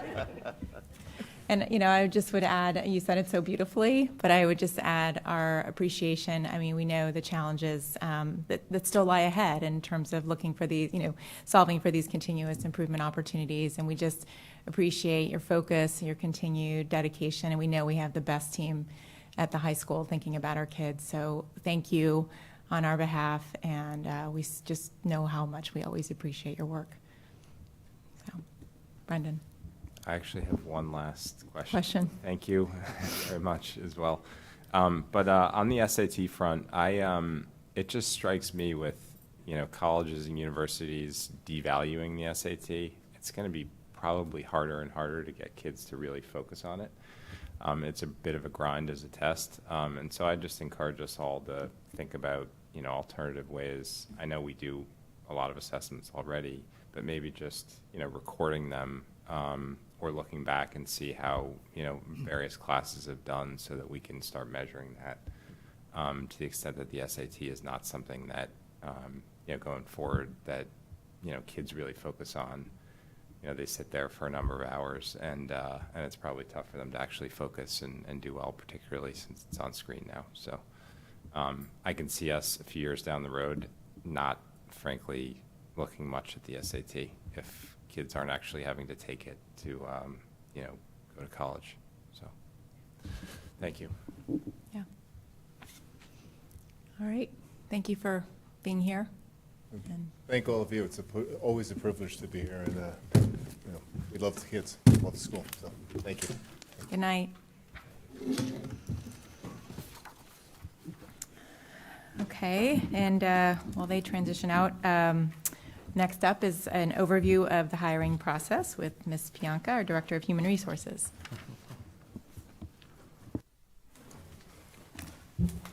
It's a tough act to follow for Dr. Well, we're setting up, just one question, Jill. When we talk, so Brendan's point is great in that as SAT goes away, and then we need other assessments to monitor, you're going to need something to monitor, right? When we were here in the spring, we basically said we didn't see any issues on COVID. We said, you know, like the diagnostics we had did not show anything. But what we heard tonight, there really was something. So either the fidelity of what we're looking at doesn't show it, or we're not measuring the right. I don't know the answer. What's amazing is the NGSS and the AP were pretty much spot on. And Smarter Balance. Around a little bit, yeah. Last year's. So to me, that's like, okay, a kid goes and sits for 3 hours or however long it is for the SAT. Totally. It doesn't matter for college. It doesn't matter for a grade. Yep. Doesn't matter for class credit, right? Like, Yeah, and I think we're still unpacking it. You know, we're really trying to But on the figure out. right side, they're seeing something, obviously. So. Well, and they're identifying what they didn't do, right? So they, as I said, they didn't do the portfolio, they didn't do some of those things. That's sort of the frame of reference now for the department, but I think we need to get deeper into it a little bit. 100%. So, And yeah. I'm just saying, like, as we think about whatever those assessments or those measures or those instruments are, you know, we just got to make sure that they measure what we're looking at, and it's not measuring something, you know, if you pick an assessment that's too easy, everybody's just going to be at the top. You're not going to be able to discriminate anyway, right? So anyway, I'm just. No, and I think that when we listened to them speak too, we were also talking about a cohort of kids that didn't have their midterm exams. Yep, no, I And get so it. those are big benchmarks that we utilize and sit as data teams and calibrate and have conversations. So although they were doing what was right for the kids socially and emotionally at that time, and I think that was in the best interest of the kids, quite frankly, I think that they were missing some of those benchmark assessments to try to track where some of the kids were falling, and that could have caused some of the results that we have as well. Right. And unfortunately, the SAT is the state mandated test. So we're always looking for that participation of that 95%. But Brendan, you may be right in the sense that you will have kids that will sit to hit the participation rate of the 95% because our kids do what we ask them to do for the most part, but they may not be giving it their best effort. So you that's pick something that another we're going to have to analyze over time. Take that test? It's the state mandated 11th grade test in Connecticut. How many states have the SAT? Do we know approximately? Is it a majority, minority? I wouldn't want to say off the top of my head because there was Park, there was another, and there was SAT became, and there was the elementary versus the high school. No Child Left Behind, and then Race to the Top, and continued it, that you have to, once in high school, you have to identify an assessment as a state that you're going to take, and Connecticut identified the SAT. And it's only the results of the Connecticut school day SAT that get looked at. It's not the other administrations that they might take, right? So like when Larry shared that 13, I think he said, or so, 14 students opted not to take the school day SAT. That's because their scores were strong elsewhere, and they just said they don't need to take it again. So they're not factored in one way or the other into the results. So is this a Connecticut State Department of Ed It question? is. It was their decision, probably State Board of Ed and the State Department of Ed. It's like the back- superintendents and Abe can migrate that. I mean, that's. Yeah, I mean, to really evolve the process would be really to go towards more of a portfolio type assessment, as you were mentioning, right? I mean, that's even those of us Thursday night at Grace Farms, they were talking about portfolio assessments being a much more authentic and relevant collection of student work, so that it's not 3 hours on any given day that's, could be influenced by a whole variety of factors, right? So ultimately, that's probably the move. It's just a matter of how do you collect, assess, and how do you do it in a way that's meaningful when you're giving feedback. So, you're looking at students' work, looking at the portfolios, and giving them formative feedback so they can continue to improve, those kinds of things. I think it was notable in science that with the Next Generation Science Centers that we have and the program that we have, Michael talked quite a bit about the formative assessments that they'd been giving right along the way, right? And that was it's been a cornerstone of that program and the work, and NGSS helps us with that. And I think that's probably related to the outcome because they're able to give feedback right away to the students based on those formative assessments. Where a formative assessment, they talk about sort of tasting the soup while you're cooking it. A summative assessment is you've put it on the table and people are eating it, right? So it's sort of how do you provide feedback to the students so that it's actionable so they can continuously improve. And that's the formative versus summative piece. I do? Yeah, you know well. All right. Thank you for your patience. My pleasure. I'd be very pleasantly surprised if everyone continues to have the ability to be able to focus. I know that was a long presentation. Mine will not be 82 slides, So good evening, and thank you so much for the opportunity to share some information with you regarding the New Canaan Public Schools hiring process. It's certainly been a very robust hiring season, and our administrators and our staff have really worked tirelessly on behalf of the district to secure the very best candidates they possibly can find. And I'd like to take this moment to thank them for all their efforts in this most difficult process that they spend a lot of time and are actually very good at. So thank you to them. I wanted to start by taking you through some of the components of our hiring process here to include the processes of recruitment, interviewing, and onboarding, and also to give you some information about the steps in our background checking process, and to give you some information about the training that goes on for those new staff that come on board with us. So in terms of the recruitment process, we look at the needs that are identified for each building. Our administrators do that along with some of the program directors, the K through 12 coordinators, and the teacher leaders. And the positions are posted on a number of websites that you see there, most of which are educationally based websites that we use and most school districts use that are listed there. But there are some positions that typically, the ones that are not certified positions, that we may need to post on other websites, such as what's listed there in terms of Indeed or newcanaanite.com advertisements, or sometimes even for very important positions, something like the New York Times is actually used. So beyond that posting, the candidates that we take a look at complete an application, an online application in what's called Frontline, and that's the system that the school districts use, our school district uses. It includes the Gallup Teacher Insight Assessment, so that's an assessment that they take online. This is for the certified staff, that actually gives us a score in 3 major areas, and those are their achievement and drive, their classroom structure and planning skills, and also in the area of student and parent relationships.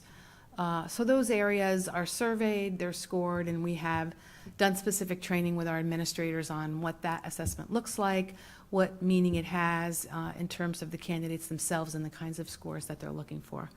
So they're very well aware of that. And also they upload a cover letter and a resume, and certified candidates also are required to upload their current transcripts, both graduate and undergraduate, at least 2 letters of recommendation. Sometimes they are up to, depending on what the candidate chooses, they're up to 5 or 6 different letters, and a copy of their current certification. So that's all loaded into Frontline. And beyond that point, administrators and our program directors look through all those applications. They're all listed by different categories. Sometimes they can be listed by school, they can be listed by type of position, and then they can be different categories of positions. And typically those leaders and administrators screen through all of those applicants, review all of the information that is in there, and make some decisions around which of those typically multitude of candidates they're choosing to bring in and actually do interviews with. The next step of the process is the actual interview process, at which point our building administrators and along with a committee interview the candidates. Those committees are typically, they're school-based. They can be between 3 and 6 or 7 people that are interviewing for any position, including certified teachers, that represent different factions of the building. So if we're looking for somebody in a special content area or grade level, typically it will be a teacher on that grade level. Sometimes it will be content area support specialists that are included in that, or school psychologists, social workers. The principal typically decides on who will be present, but it is never less than 3 people, and typically it's 5 or 6 just for the basic interview.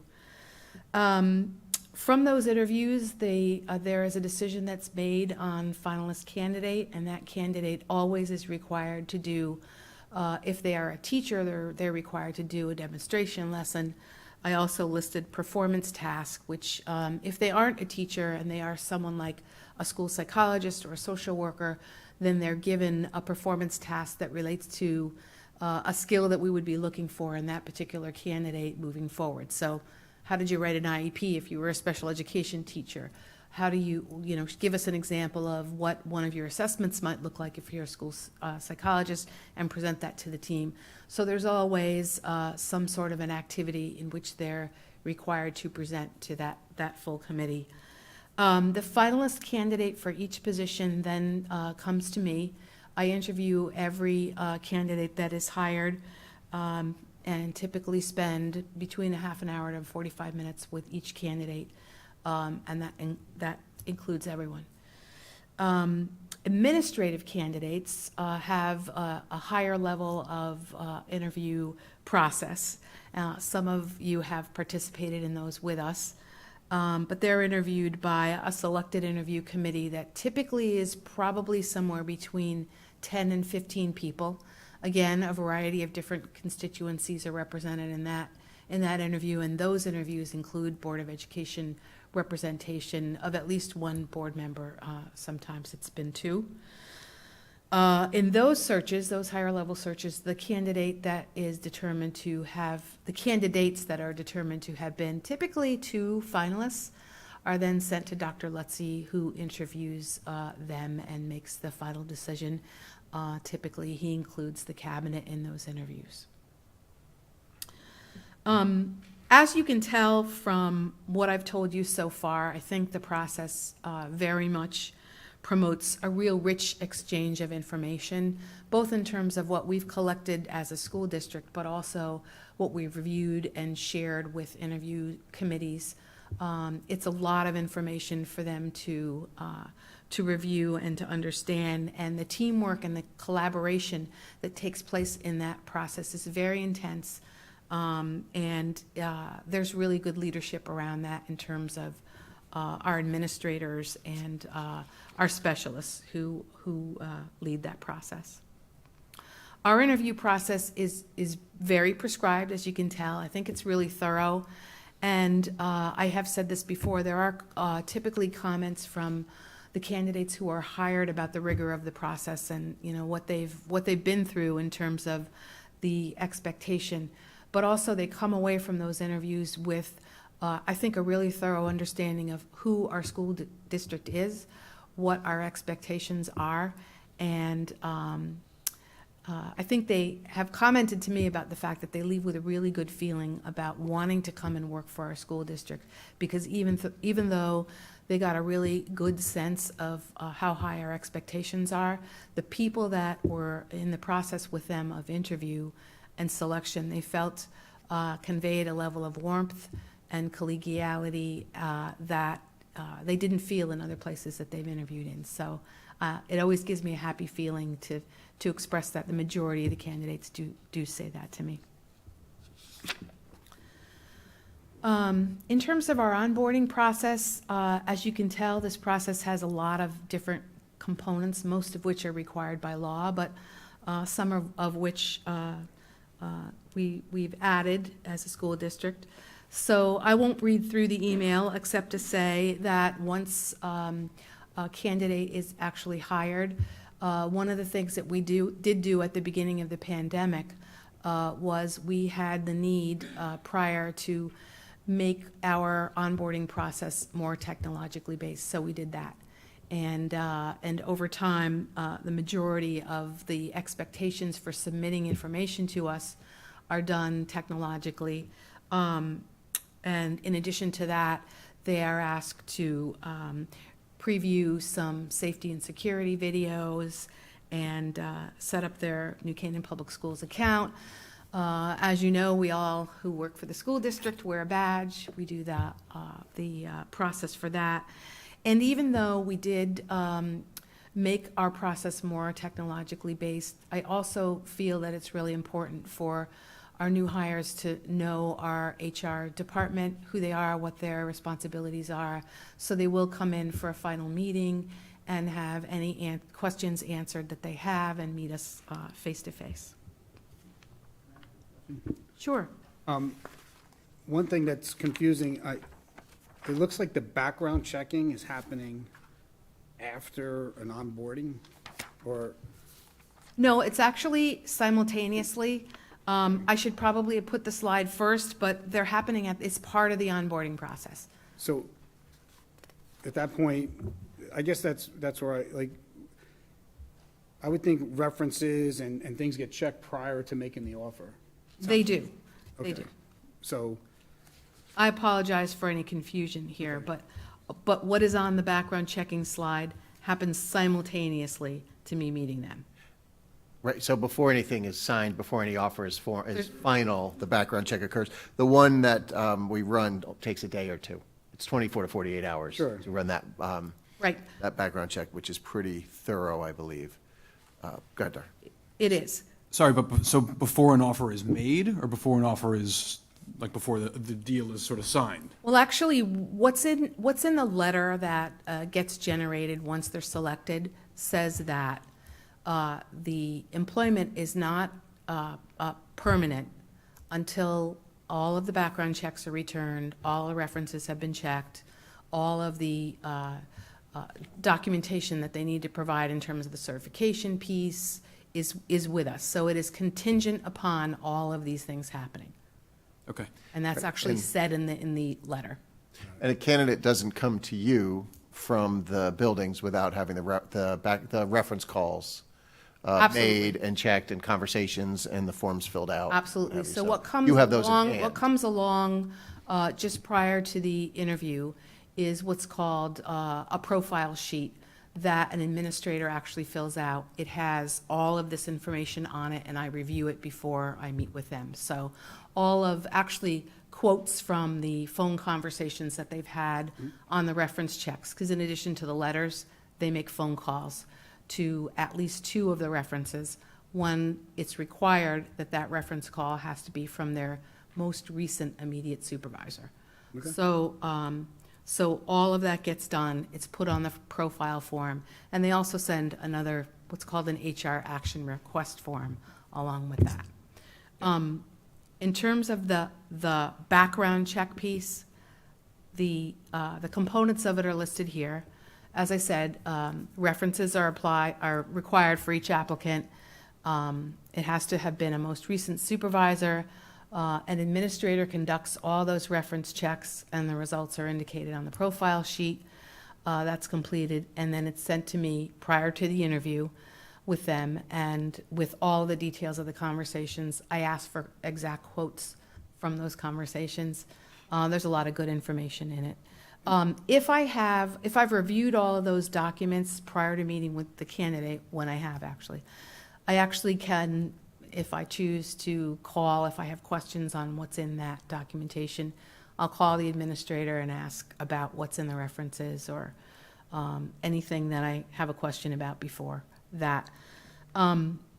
So in the listing that you see there, there's a fingerprinting that's required, and that's a federal and state law required. That is the one that they do at the police station. It takes quite some time, a couple of weeks, to get back those results. So the district several years ago initiated an additional criminal background check that takes between 24 and 48 hours to have completed. Essentially, it gives us all of the same results in a quicker manner. There's also a DCF check, which is a state requirement, and an educational employer verification form. Basically, that's just information about who they are, what their address is, where they're teaching, and where they have been in the past. As I said, 2 verbal reference checks. Those are the phone calls that are made, and then the reference letters are all in the documents. Official transcripts and verification of their professional experience. So there's, in terms of the certified staff, all the proof that they have, the certifications that are required to perform the job. And then an internet check by administrators is done prior to them coming to me. Julie, you have a question? The internet check that's going to start, where are we looking into a company? Yes, so prior to our recent conversation on that topic, there was internet checking that was done by administrators. We'd had conversations around the components of that. We've had some recent dialogue around the possibility of securing some support in this area, a company that actually does this for us. And so we're looking into that currently in terms of which company is the best option. I know that Dr. Lutzy has had some conversation with our local RESC about the possibility of performing this services. It's probably one that all school districts could have some help with. So we're looking into that currently, and with the hope and the promise that this will be an additional step in terms of the background checks. In respect to training and mentoring, our new teachers participate in what's called new teacher induction. This is a 3-day orientation that takes place prior to the beginning of school. They're all required to attend. It is a training program on a variety of different topics that are related to our school district, the curriculum, technological aspects, and it is delivered by administrators and the majority of the teacher leaders in the content areas in a variety of different subject areas. Part of the time at the end is also spent in their school buildings with their administrators, reviewing a number of school-related topics, and it's a very thorough process that takes place over a course of 3 days that I think we've gotten a good response to.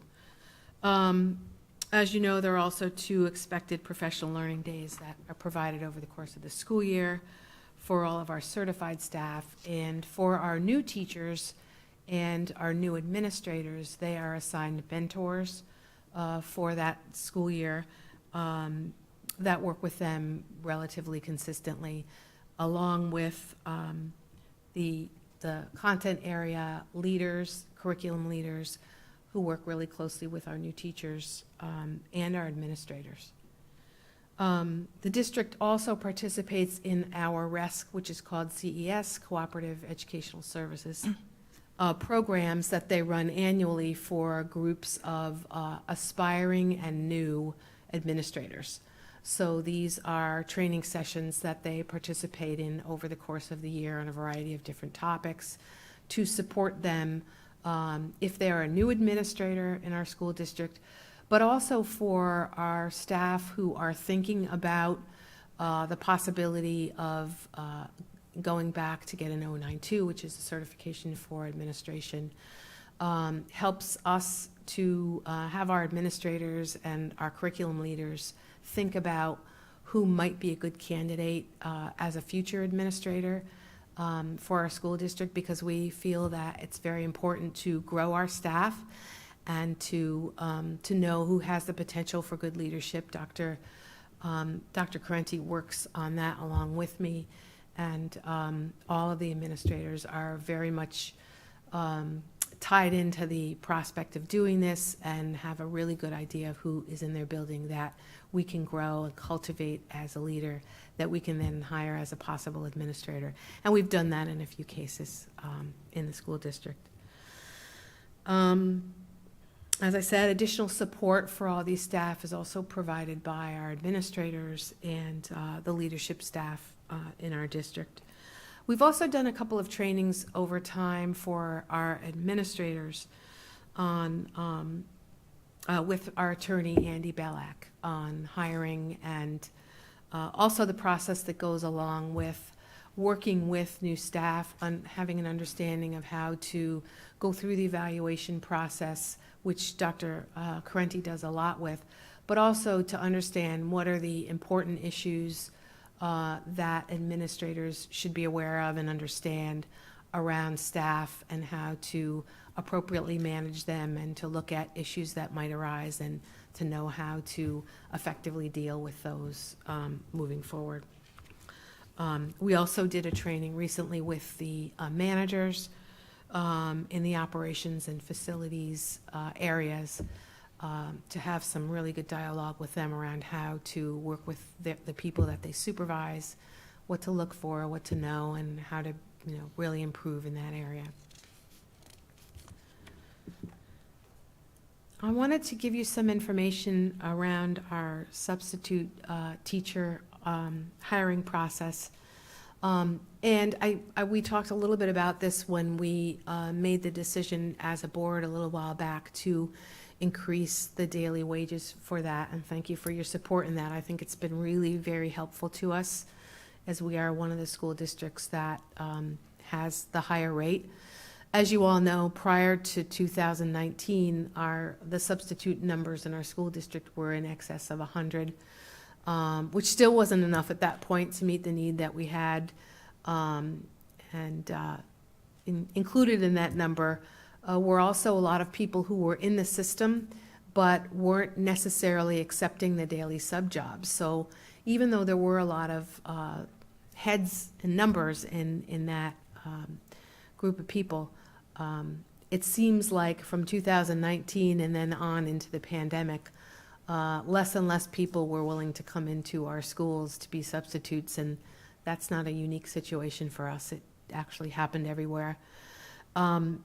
But in this slide, I've talked you through how we hire our substitutes. So, they do the same thing in terms of an application in Frontline. Those applications are reviewed by someone in my office. She actually looks at all of the information, calls on the references for those substitutes. I review the documentation that she sends me on those people, and I then interview each and every one of them. And the background checks and all the same process for every other staff member. internal forms have to all be completed in Frontline, and they also go through some, once they're selected after they've been interviewed by me, there's some training for them on the actual process for how they select jobs, and the same security procedures, online training. They go through that as well.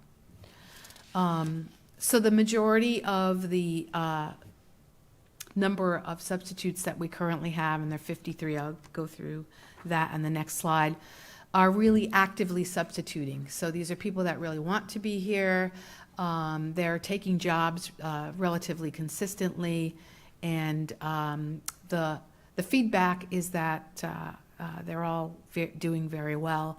I have noticed that there has been this year an increase in the number of applications, and they happen, it seems like if we're looking at trends and who we're getting to be substitutes, people who have been retirees are now more comfortable coming back into the schools.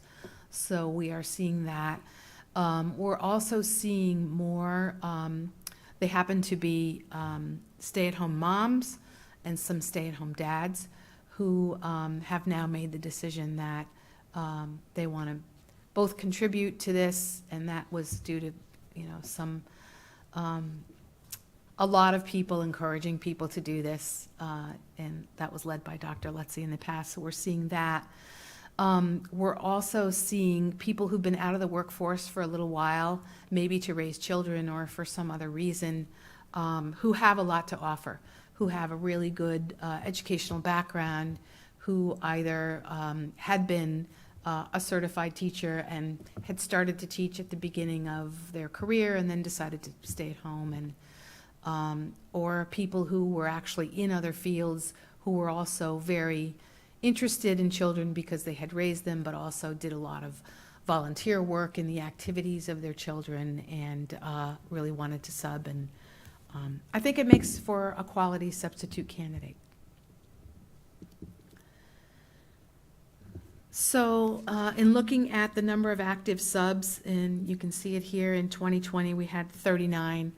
The next year after that we had 46, and this year we currently have 53. So you see we're on the upswing. It's still not enough, but we're definitely adding, we're trending up, and we're working more toward consistently trying to recruit, consistently trying to look into the system to see who there is, and trying to interview them as quickly as possible if they're a viable candidate.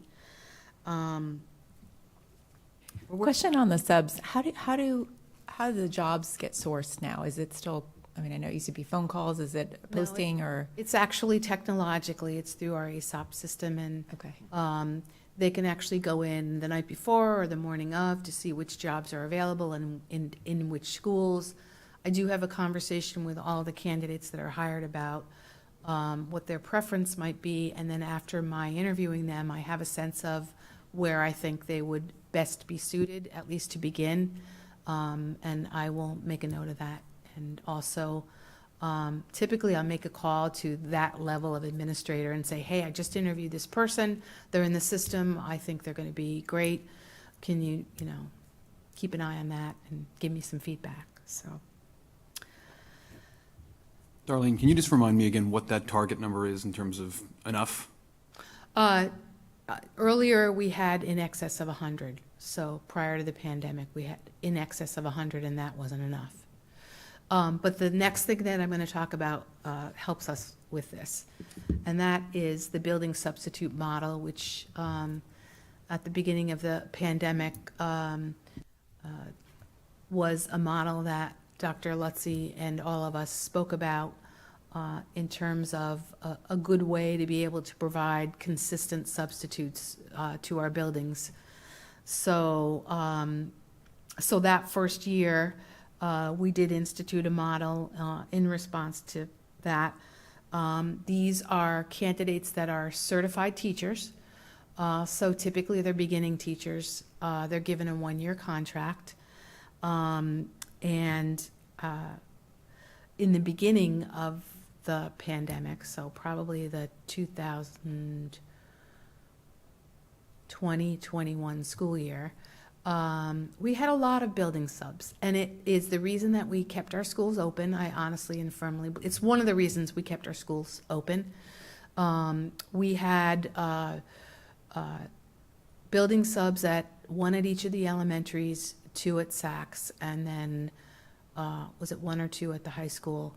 And then there was another tier of building subs in special education that provided special education building subs in each of the elementaries, middle and high school. That model we found worked really well, so we continued that in the 21-22 school year in its entirety. And then at the end of last year, we took a look at the model and determined that maybe we didn't need as many building subs, but we did need to continue with that model. And so this year we have, we have in our elementary schools, we have 1 each, we have 2 at Saks, and we have 1 at the high school. It's a really helpful model in terms of the fact that, well, you have a person in that building every day that you can assign where they're needed. In addition to that, they know our building, they know our administrators, they know our other teachers, they know our kids, and typically they also end up knowing our families. They're a part of the school environment and the school culture, and they're another adult in the building that identifies with the culture of the building and is really helpful to the administrators. The administrators can't say enough about the model. So it's worked really well, and we've continued it for this year. Do we use, like Sacred Heart, those master's program students as well for this, or is it only certified teachers? We do use the interns, Yeah. but they're another layer on top if we can find them. The pool has been pretty shallow, the last couple of years for the interns. Is that more cost effective than having 1-year contract teachers? It is. What we've found out happens often, though, is these 1-year contract teachers will jump in if a teacher goes out on long-term leave. Yeah. And you can't use the interns in the same way. Gotcha. So it makes us a little more flexible that way. I think we've hired some too, right? Yes. Yeah. Typically, the interns that are coming in don't have a lot of experience, don't have classroom experience.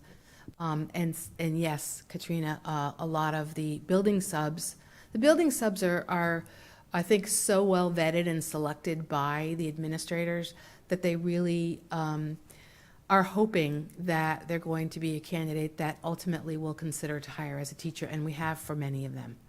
I would say it's generally pretty much the case that we've ended up hiring them.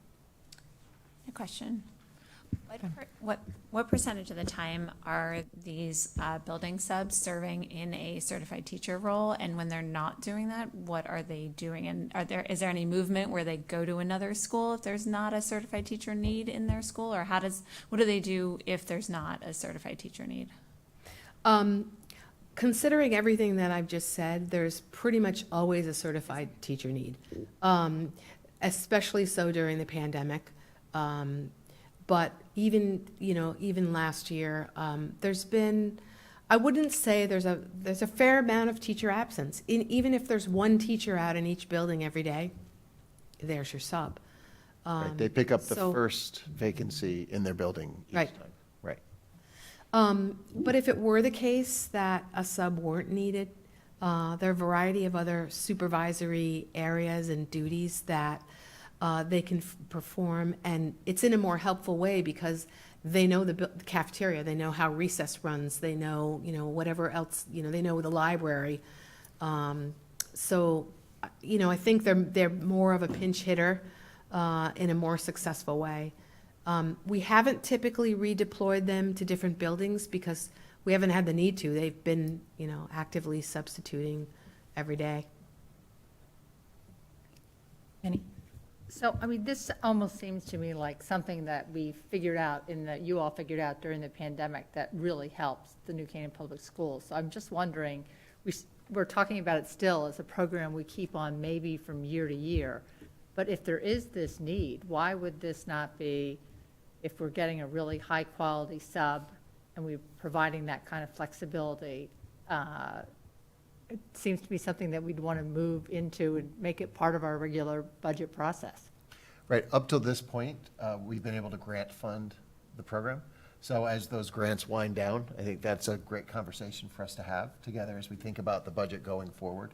I believe, if not all of the funding, the majority of it this year is grant funded. So we'll be having that discussion, I believe, around budget time. We have found that it's been a very beneficial model, in part because we do have things come up in people's lives where they may go out on a leave that might be longer than a couple of weeks, and having those building subs that can step right in and keep that momentum going for the kids has made a very big difference.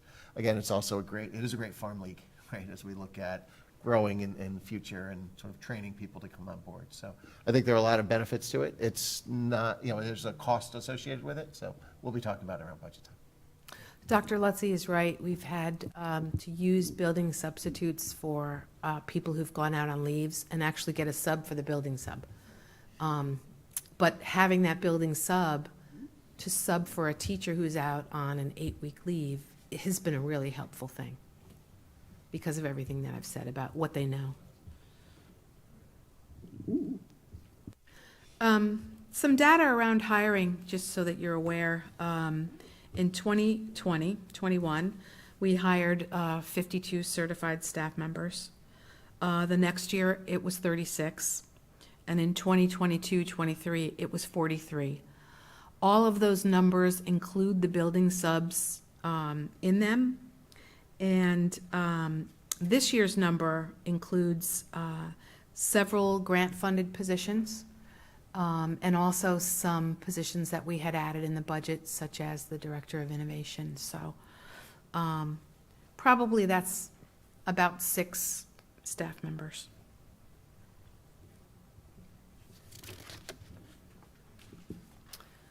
To give you an idea of the kind of recent history of retirements, in 2019-2020, we had 14 retirements. That was the banner year.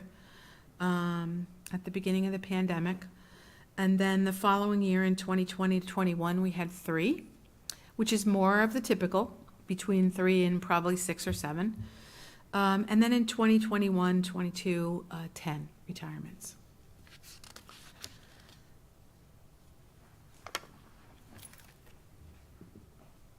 Dan? Just, can you put that, I guess, the page before, just in the context of, 14, 3, and 10 versus the, I guess, maybe the breakout of the, 52 in 2020, 21, 36, and then 43? Mm-hmm.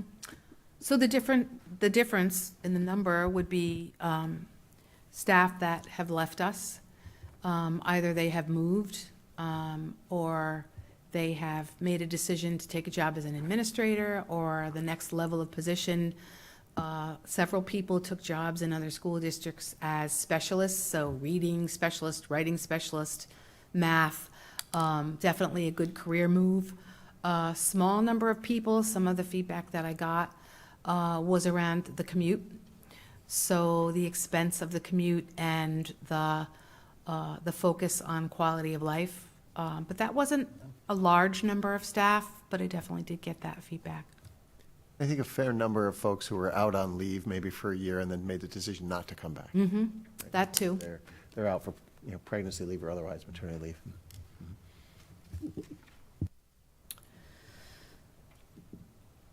So some of the trends and just sitting and thinking about all the information that I just gave you that I thought about are our shortage area positions continue to be challenging, but they're staffed. And some examples of some of the shortage areas that you're probably aware of, but things like world language, higher level, high school science and mathematics, special education, definitely.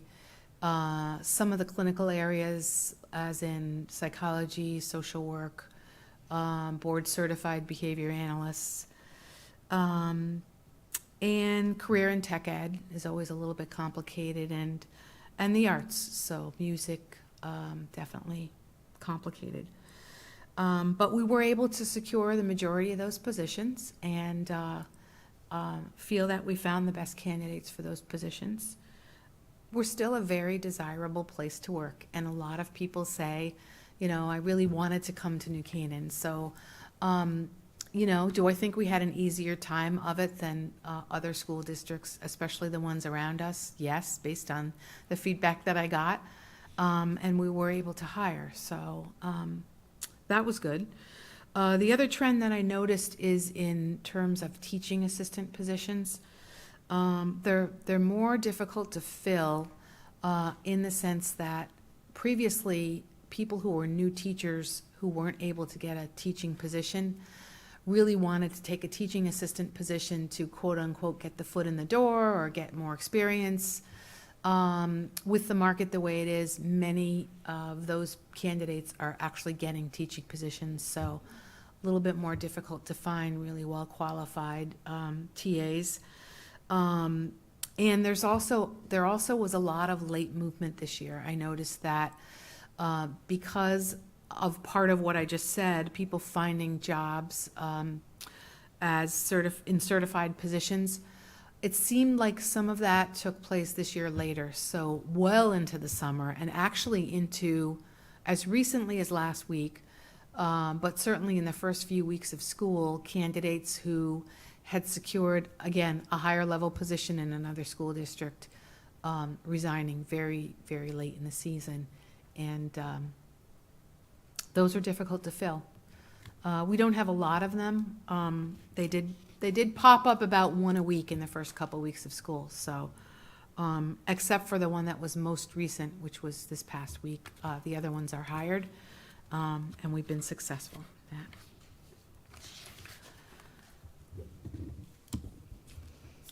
Well, thank you. Phil? So, do you anticipate, given the change in start times, do you anticipate that retirement number potentially staying elevated? Because I know there were a fair amount of teachers that were vocal about change, and I know they're impacted by it, and I'm just wondering what we think sort of the fallout is from that. I guess I would say that the feedback on school start times is that it's going really well. Certainly our families and our students are happy.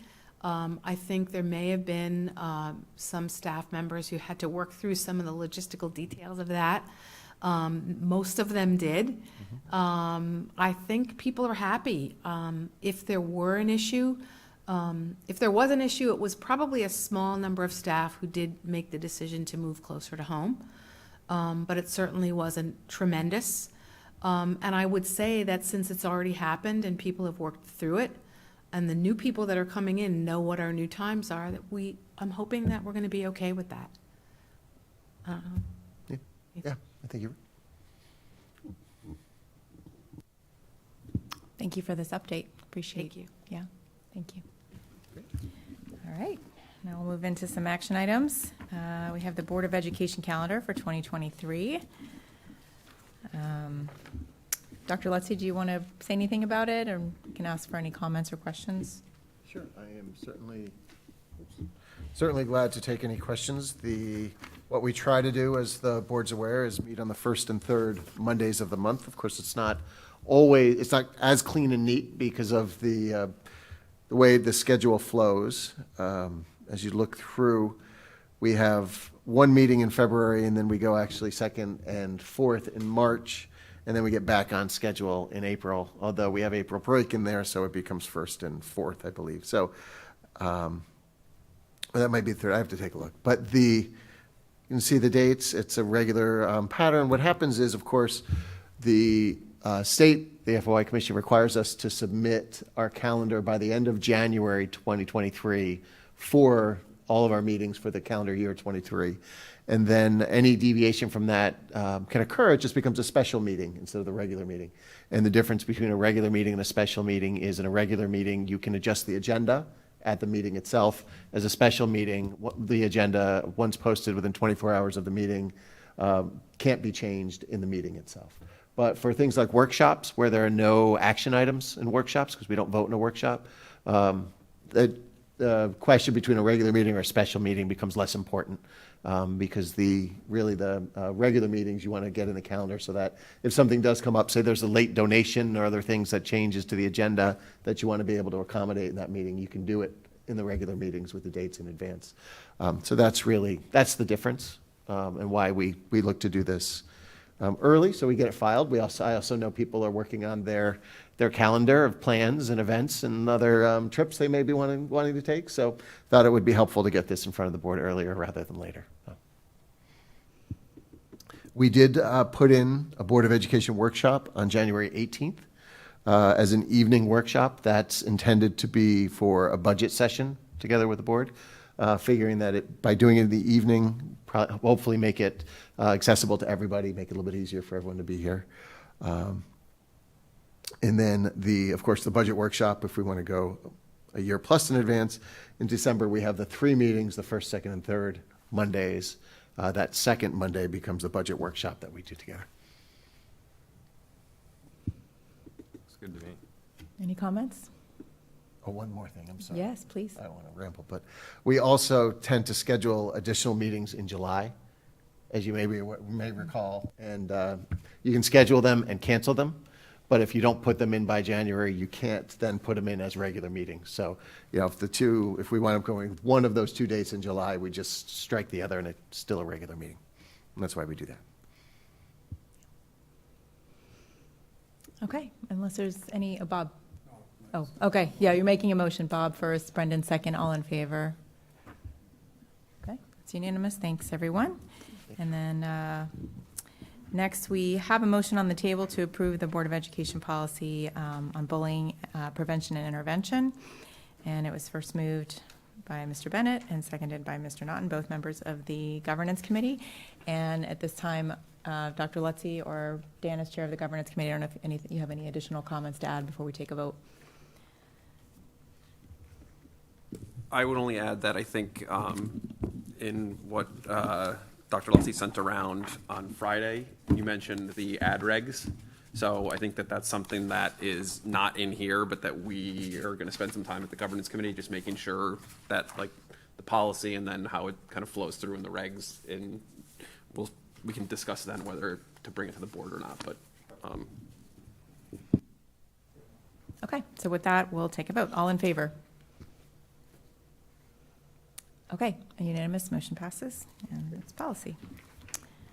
All right, any comments from the public? I'm so sorry. It's been a long night for you guys. And I do have 2 points, so Yes. I promise I'll keep the shot. You just state your name, please. Hannah Chan, Thank you. Springwater. Thank you very much. Thank you. I was randomly look at the website and realized we're gonna have a hiring process report tonight, and I have no knowledge about this kind of report. So I don't know if it's a periodic review or we have specific topic to discuss, and I obviously missed the majority part of the Ms. Pianga's report. I'm sorry. So if my comments has nothing to do with this report, please bear with me. So basically,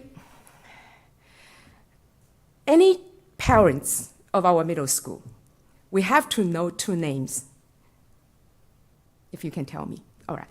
Number 1, Mrs. Carmichael. Number 2, Mrs. Benware. You know at least both or at least one of them. I love them both equally. As an average nobody in the district, no connection with anyone in the school, whenever I run into an issue when kids are at school, I pick up the call, the phone, and send an email to the main office. Every time, they are there, ready to help. And they just know their stuff so well. Usually for me, it's just one-stop shop. So I want to thank you, everyone here, to hire them and keep them. Now, how about their age, gender, race, ethnicity? What else? Sexual orientation, gender identification, religion. I'm sorry if I missed any significant item here. Please help me to complete the list. To be honest, I do not have even one moment to think about that. Because all I need is somebody at the other end of the email, at the other end of the phone, to answer me, to help me to solve the issue. That's all I need. So, any external fixed traits or personal preferences should not be included during the hiring process. Knowledge, experience, training, education, attitude, or passion, that's the right answer. As a color person of myself, I have no control how you judge my skin color. Maybe it's too light to be privileged or to be oppressed, or too dark to be privileged or to be oppressed. For me, I think my skin color is perfect, because every single spot on the color spectrum is unique, is beautiful, is perfect. But hiring me because of my skin color, I don't think so.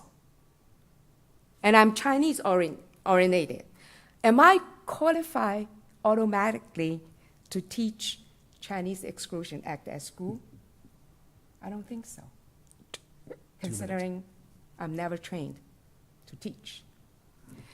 Congratulations to Dr. Lassie and the entire team, and Mr. Eagle, because New Canaan High School was ranked number 2 in Connecticut, this morning's news.